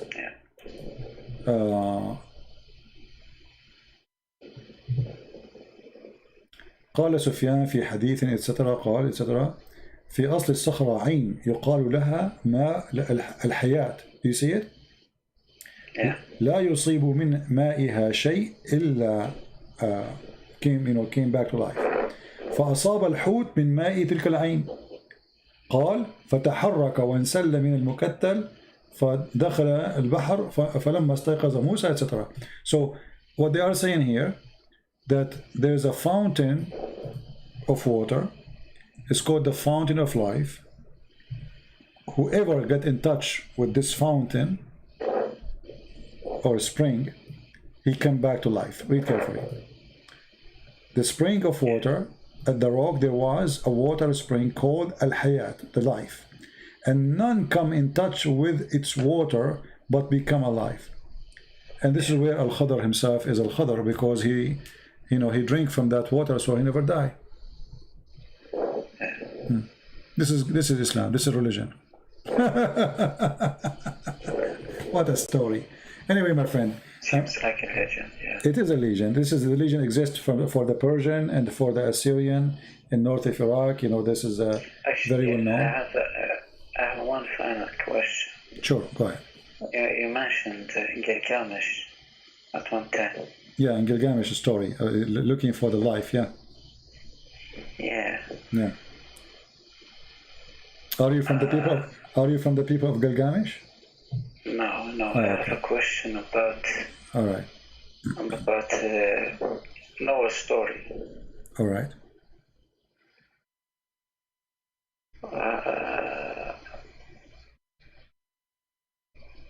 How do you say it? Delusion? This story, I heard it in the how do you say that? I'm sorry, my English is very bad. No problem. Okay. Forget about it. All right, no problem. All right, my friend. I'm so glad that you called me and we have a good time together. Feel free to call me again if anytime you wish. I'm happy to talk to you. And I hope soon you will learn more about the gospel and you will accept the Lord, the Messiah, as your Savior. And let me tell you, I don't want you to be a person to accept Christ because of fear. I want you to accept Him because of love. But life is very short. Yesterday I was a kid, today I am not. And the same for you. Time goes so fast. And the Bible teaches us that there's God, there's heaven, there's hell. And by making a decision, we choose where to go. Now you left Islam, I have my duty to invite you to be saved by the Messiah. I want you to be saved. I want you to be in the right place. So I invite you.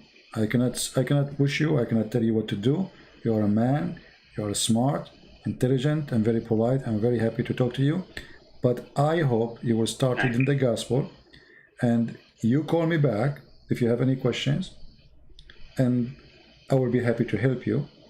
For sure, not today. I mean, take your time. You will not be able to read the Bible in 2 days, or you have to take your time. We want, in Christianity, we want believers who knows, not people say Shahada. We don't care for Shahada. We want a real believer, not repeat after me. I don't want that. We want someone who speaks to the Lord from his heart, and the Lord is always listening. The Lord, He says, knock at my door, I will open for you. So I invite you, my friend, and I pray in front of everybody. I pray to our friend here, which I don't know his name, that the Lord will let him knock on his door and He will open his door for him. The Lord, the Messiah, He says, every two of you mention my name, I will be between you. So right now as we speak, my friend, the Lord, the Messiah is between us. He's listening. And I am sure if you ask Him, He will be with you. He will help you. He said, search for the truth and the truth will set you free. And I pray to the Lord that the Lord will set you free. So you will not be a slave of any false god, and you will not be a slave to anyone. He wants you to be free. Even He don't want you to be slave of Himself. He wants you to be free. That's why we Christians, when we ask the Lord how we pray, He says, pray like this: our Father art of heaven. Imagine, not our God, our Father. This God is not the same as others who need slavery, who need worshippers. He look at us as a loving Father, and we are His children. So we don't really follow God as much we are following Father. And He is our Father, for He is loving. Father, the first thing is, if there's a fire in the house, the father will grab the children first before the money, correct?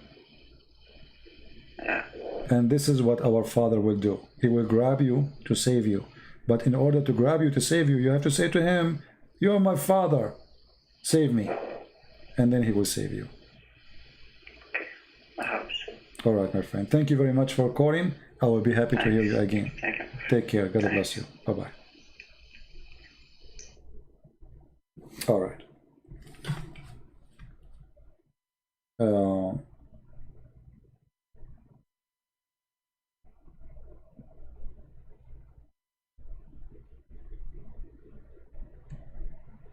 I lost my voice. I was drinking water, too much water, because my voice is, my throat is not really doing good, but it's worth it. Our friend here, he just needed some, let us say, some help, and we are here to provide the help for him and anyone else. It's very important when you speak to somebody to speak with decency, and if you are not a person who is willing to speak to me with decency too, there's no point of me and you talking, because what, are we playing games of you lie to me, I lie to you? This is what usually I notice when I speak to Muslims. But when we see to a Muslim, when I listen to a Muslim like the gentleman who called me today, you can tell he is not calling me to play games. He is discussing with me. He refused, he agree. But we are going through a process. And I understand that in the beginning it's going to be hard, for him to accept, but he is decent. He see it in the front of his eyes. Nothing we mention, but we show. Nothing we said, but it's their book. And now it's not his book no more, thank God. So how he can refuse it? It's impossible. The only thing I wish that he opened his heart to the Messiah, and I hope he will do that, for the Messiah is really the best gift we can receive. Our life, I mean, look at our life. You see, people, they are so much attached to things around them. I mean, it's a, somehow it's a boring life, isn't it? I mean, the same food, the same, etc., the same, it's, I mean, we try to create a joy around us. But when you are in love, with love itself, you are enjoying life. And one of the amazing thing about the Messiah, he make you in love with love. Which means you love love for no return. So you walk with this person who is a Muslim, he asked you to, he said hello, we walk with him 1,000 foot, 1,000,000 foot, in order loving to save him. And that is what the Messiah does to us. He make us enjoy in love, a love nobody can know unless he is a person belong to it. It's the same when a mother, she, you know, she carry a child 9 months in her womb, and then after that she spent years taking care of him, and then after that he became a man and still she is worried about him, and then after that he became a man who have a family and he have kids, and now she is worried about him and his kids, and then after that he have a grandkids, and now she is worried about him and his grandkids, not only his kids. That is love, a love which is given by the Lord himself. So if we cannot reach the point where a good mother, because not all mothers are good, a good mother who is full of love, giving with no return, we cannot know who is Christ is. I believe one of the miraculous sign of God is what he put inside a female mother. Have you ever seen a cat carrying her babies from a place to hide them, to protect them? Have you ever seen a little tiny bird feeding her babies? It's amazing. That is God, my friend. God is not a poetry. God is not scientific miracle. God is not all this garbage trying people, they try to attach it to God to make God God. God is love. And the God who is not love is a fraud.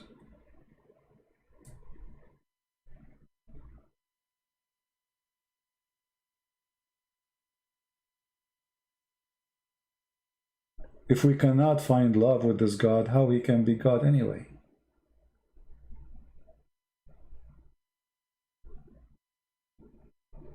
If an animal, if a cow, she take care of her babies. A cow. The God of Islam, he don't care for your babies. He wants him to die for him. The God of the Christian, he wants to die for us. And he did. The God of Islam, he wants you to die for him. He cannot fight the Christian, he cannot fight the Jews. He wants you to fight the Jews. He cannot do it.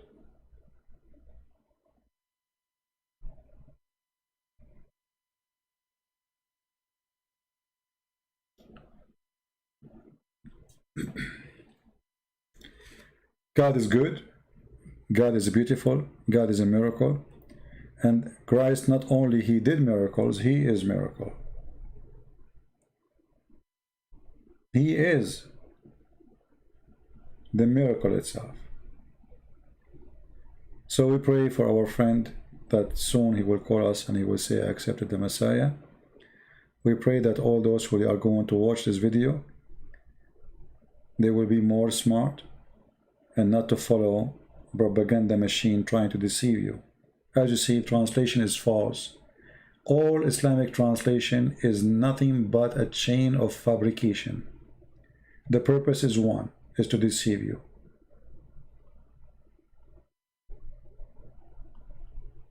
As simple as that.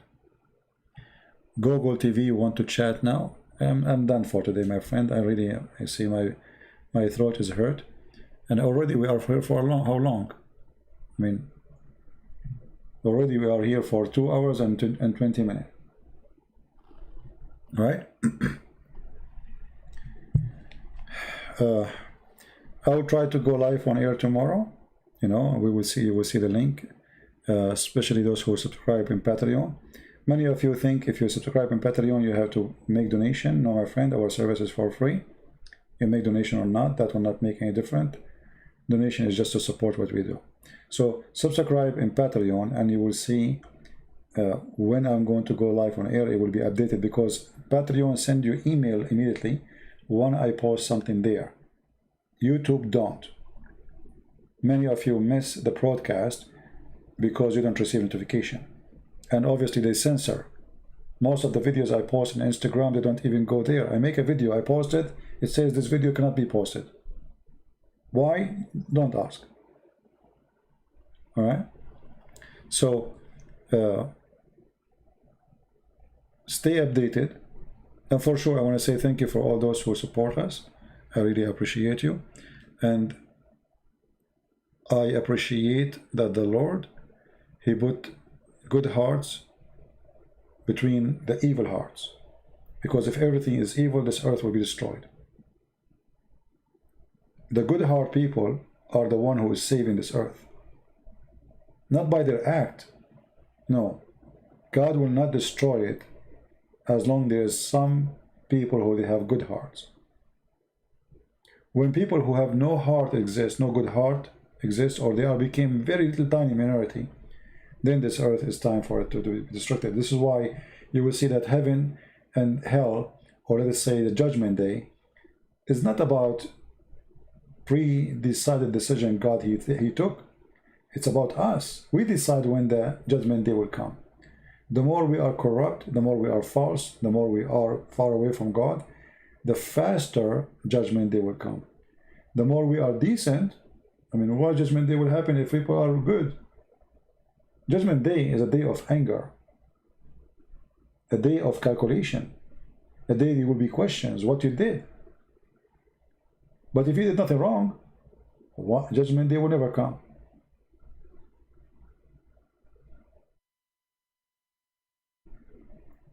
Judgment day is going to come, and all those who fabricate lies about the true God, they will pay the high price.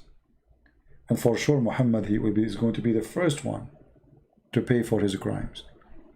Crimes.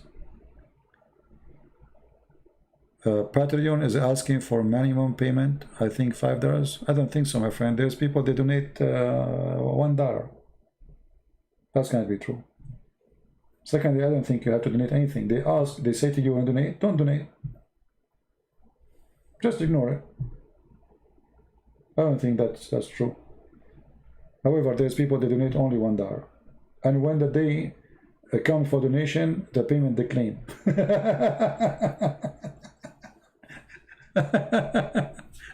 You know what I mean? So, no, I don't think so. And in the same time, you see, people who support us, I appreciate them very much. Everybody, we need support. But I am here for free. It doesn't matter if people, they support or not. And I don't treat people differently because someone he support me or someone he don't. No. I believe strongly that there's many who they are even making donation, they are poor. But just because they have a very good heart, they give the little tiny thing, which is a lot for them, by the way. I'm not saying it little to put down, no. Do you remember the story in the Bible where a woman, she gave little tiny penny? But this penny is equal to millions for some. Why? Because this is everything she has. So we appreciate whoever support, even if it's little tiny. But in the same time, if you are a poor person, your family need it more. Your family, you know, first. Your children first. Your wife first. There's first in life always. And by taking care of your children, you are taking care of what God asks you to do. You are being a good person. You are being a Christian. And then if you can help in something else, like giving a donation to someone who is poor, feeding somebody, you have extra food, why not? But you take care first of your family. That is the right thing to do. Because a person who don't take care of his family, he don't deserve to have one. Literally. Actually, it's a crime not to be good to your family. If you don't want to be good for them, why you have them? Why you brought them? Why you get married? Why you have children? So a Christian person is always a person who have a good heart, and the good heart starts from your home. A man, he loves his wife. The wife, she loves the husband. They love their children. They do whatever they can to make them happy.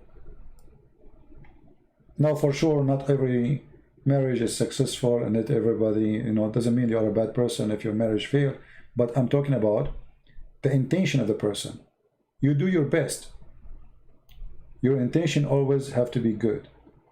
If the intention fail, remember, it's not love who fail. It is people. The Bible says love never fail, which is an amazing verse, by the way, in the Bible. Love never fail. And the reason love never fail, because when you do an act of love, you are successful always in the front of God. Maybe not in the front of people. Maybe people will judge you wrong. Maybe people will call you stupid. You know, like stupid. You give your money to this poor person. You know, they don't. You know, for many they will make fun of you. But God will not. He knew your intention. He knew what is in your heart. So love never fail, and always an act of love is an act of love, no matter what you do. You never fail. Let us say once somebody told me, someone, he make a donation for somebody, you know, let us say someone claimed to be poor, sitting in the street, asking, but he's a liar, he's not really in need. Still, you did not fail. Your love never fail. God is watching. You have amazing love in your heart, and you did what you think is right. What failed is that person. He is the failure, not you. He think he fooled you, but the fact he is fooling himself. So don't let the evil one make you stay away from being in love. Being in love with love, and that is Christ the Lord. Love your enemy. Sometimes we go upset, we get angry. Muslims, they do things, war, like massacre, killing, violence. You go angry, you are normal, you are a human, you know, that's very normal. But still, love exists for a reason, even in that case. Actually, in this case is more important, because love will heal you, will heal your pain. It's like a medicine, but it doesn't show on your skin. It is inside you. Hate will kill you. Hate is like a poison, which is slowly destroying you. This is why if you go in the Middle East, you will see that even those who have, I mean, some countries in the Middle East, they have a lot of oil, they have money, but they are not enjoying their life. Because they go to school, the Jews, the Christians, you know, you have a lot of anger inside you. You don't enjoy life. You don't enjoy anything. They put a lot of hate, and the hate is eating your heart, is eating your blood. You cannot see anything in this earth without your hate. And by doing that, you are dead already. You lost your life. You became a slave of hatred. We Christian, we are free. Because we reject hate. And the second you have hate in your heart, you should know that you are doing wrong. And you are staying away from the Lord. Somebody might say to me, okay, so well, let us say now the Armenian, they are having fight with the Azerbaijan. Isn't it hate to take your arm, fight? No, it's not. God, he gave you life. Nobody should take it away from you. You have the right to defend yourself. The Bible, he said that the Lord, the Messiah, he asked him, the one who don't have a sword and go buy one. But we knew that the Messiah never killed anyone. He never have a war. So what the sword for? They said to him, we have two swords. He said, this is enough to defend yourself. not to defend him. God don't need anyone to defend him. When Peter, he took his sword to defend the Messiah, he cut the ear of the soldier.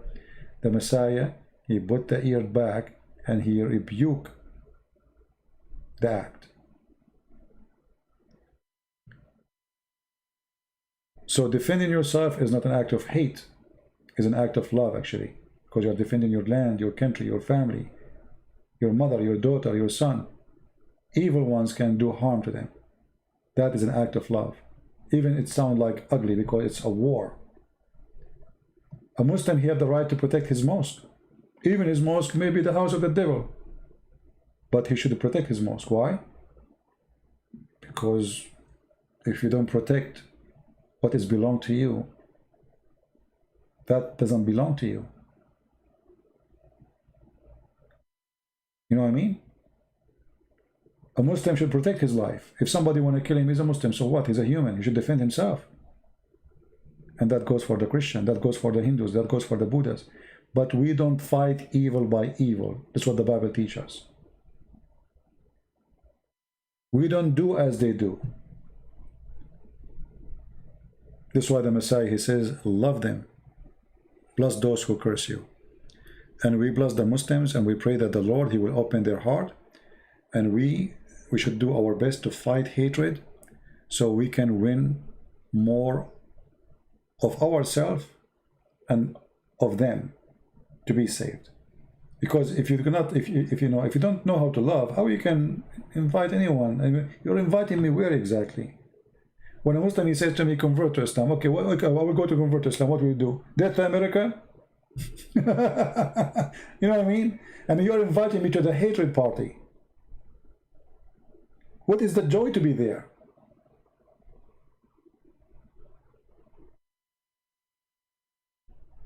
Right?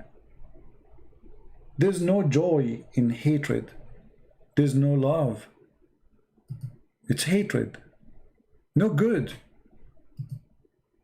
And always when there's no good, there's no God. Always when there's no good, there's no God. Very simple. When you see something happening is not good, it's mean God is not there. Stay away from it. And because our Lord, he is the good shepherd, love is there. And we stay with him and he stay with us. So I want to say thank you for all for being here. And again, I apologize. I was away for a few days, but trust me, I was doing a very hard labor. I was not in vacation. Some of you think I was on vacation. I wish. Very tough labor, actually. My back is broken and my voice is gone. And did I lose weight? I never lose weight. I never gain weight too. So I'm very thankful that the Lord, he gave me the health to do a hard labor, even though it's hard, but hard labor is good. It reminds you of those who do hard labor every day, how much they go through. You know, sometimes we complain about things, but what we complain about is a life process of some people. So I really appreciate what the Lord, he gave us. I really appreciate what the Lord, he provide us. And I believe that the Lord, he is with the one, they are with him. If the Lord is with me, who could be against me? So be with the Lord, my friend. So the Lord will be with you. He said, knock at my door, I will open for you. Call me, I will answer. And this is the only way to overcome our tiredness in this life. This life is full of horrible stuff. Liars, garbage, scam, fraud. I mean, you are worried all day long. Text messages, I receive text messages, There's, by the way, if you don't have a phone, if you don't have a number, you don't need to have a phone number. There's a fake, not fake, there's app, they give you a free number. But those free numbers, they give you always, text messages full of fraud. Even if you have a phone, by the way, I heard some people who have a phone, they send you a message. Take this, from your account, otherwise we are going to charge you. Click here and log. And then you click to log in your bank account, and then they got you. This is a link made by the hackers. So there's worry all day. Worry chase you in your phone, worry chase you in the street, worry chase you in your job. We have corona, we have people, you know, we have a lot of rumors, scam, fraud about this corona. God knows who is saying the truth, who is lying. So a lot of worry. But there is only one thing can make the worry not a threat. If you are a true believer, you will notice that those who don't have a true belief, they go and they get under so much depression, they commit suicide. But a true believer, he will not go that far. For always he receive help from the one who have help. So I say that when you are with the Messiah, you are helping yourself. You do not need your help. You are getting help, spiritual help, stress, you know, stress relief. Faith is powerful, can really make you even heal from crazy diseases. So for sure, you know, like people still will die. The Bible says that the dead bury the dead. So we will die. That will not change anything. You have faith or not, you will die. This is what God he said, and this is what will happen. But there's difference between somebody is afraid of death and somebody he is not. And that alone is happiness. Imagine a person is afraid of the day he die. Life is terrible, you know, it's scary because you're afraid. But if you are not, you don't care, you get happy, you are happy. Who cares? I don't care really if I live until tomorrow or not. I don't even think about it. Why would I be worried? I'm a believer. And that alone is a big comfort in your life, will make you enjoy everything you see. I was driving, you know, I was driving for a long time, almost took me, I think, 24 hours maybe. More actually. A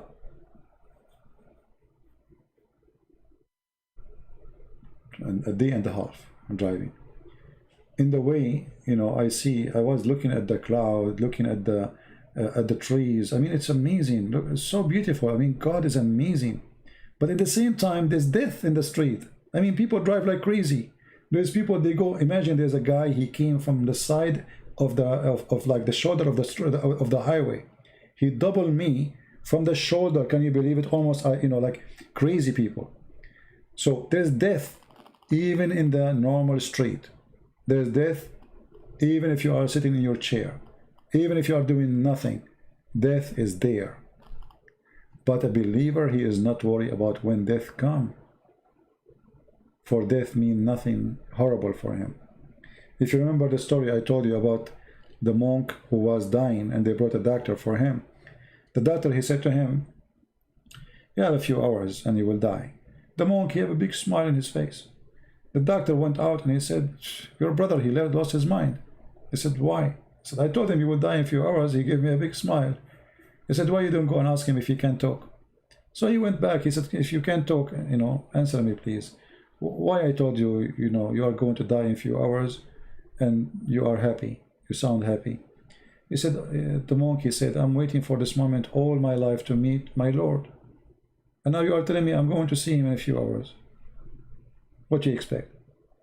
So even the death, which is the most horrible moment for someone, can be the most enjoyable moment for someone else. It's just the way we think about it. And being with the Lord will make you change everything you think about. From marriage, to relationship, to jobs, to risk, to illness, to disease. I mean, everything. A believer, he sees things differently. So my friend, it's for your benefit to be a believer. It's not for the benefit of God. God do not need you. You are helping yourself. I want to say thank you again. May the Lord bless you. And until we see you soon again, maybe tomorrow, God is willing.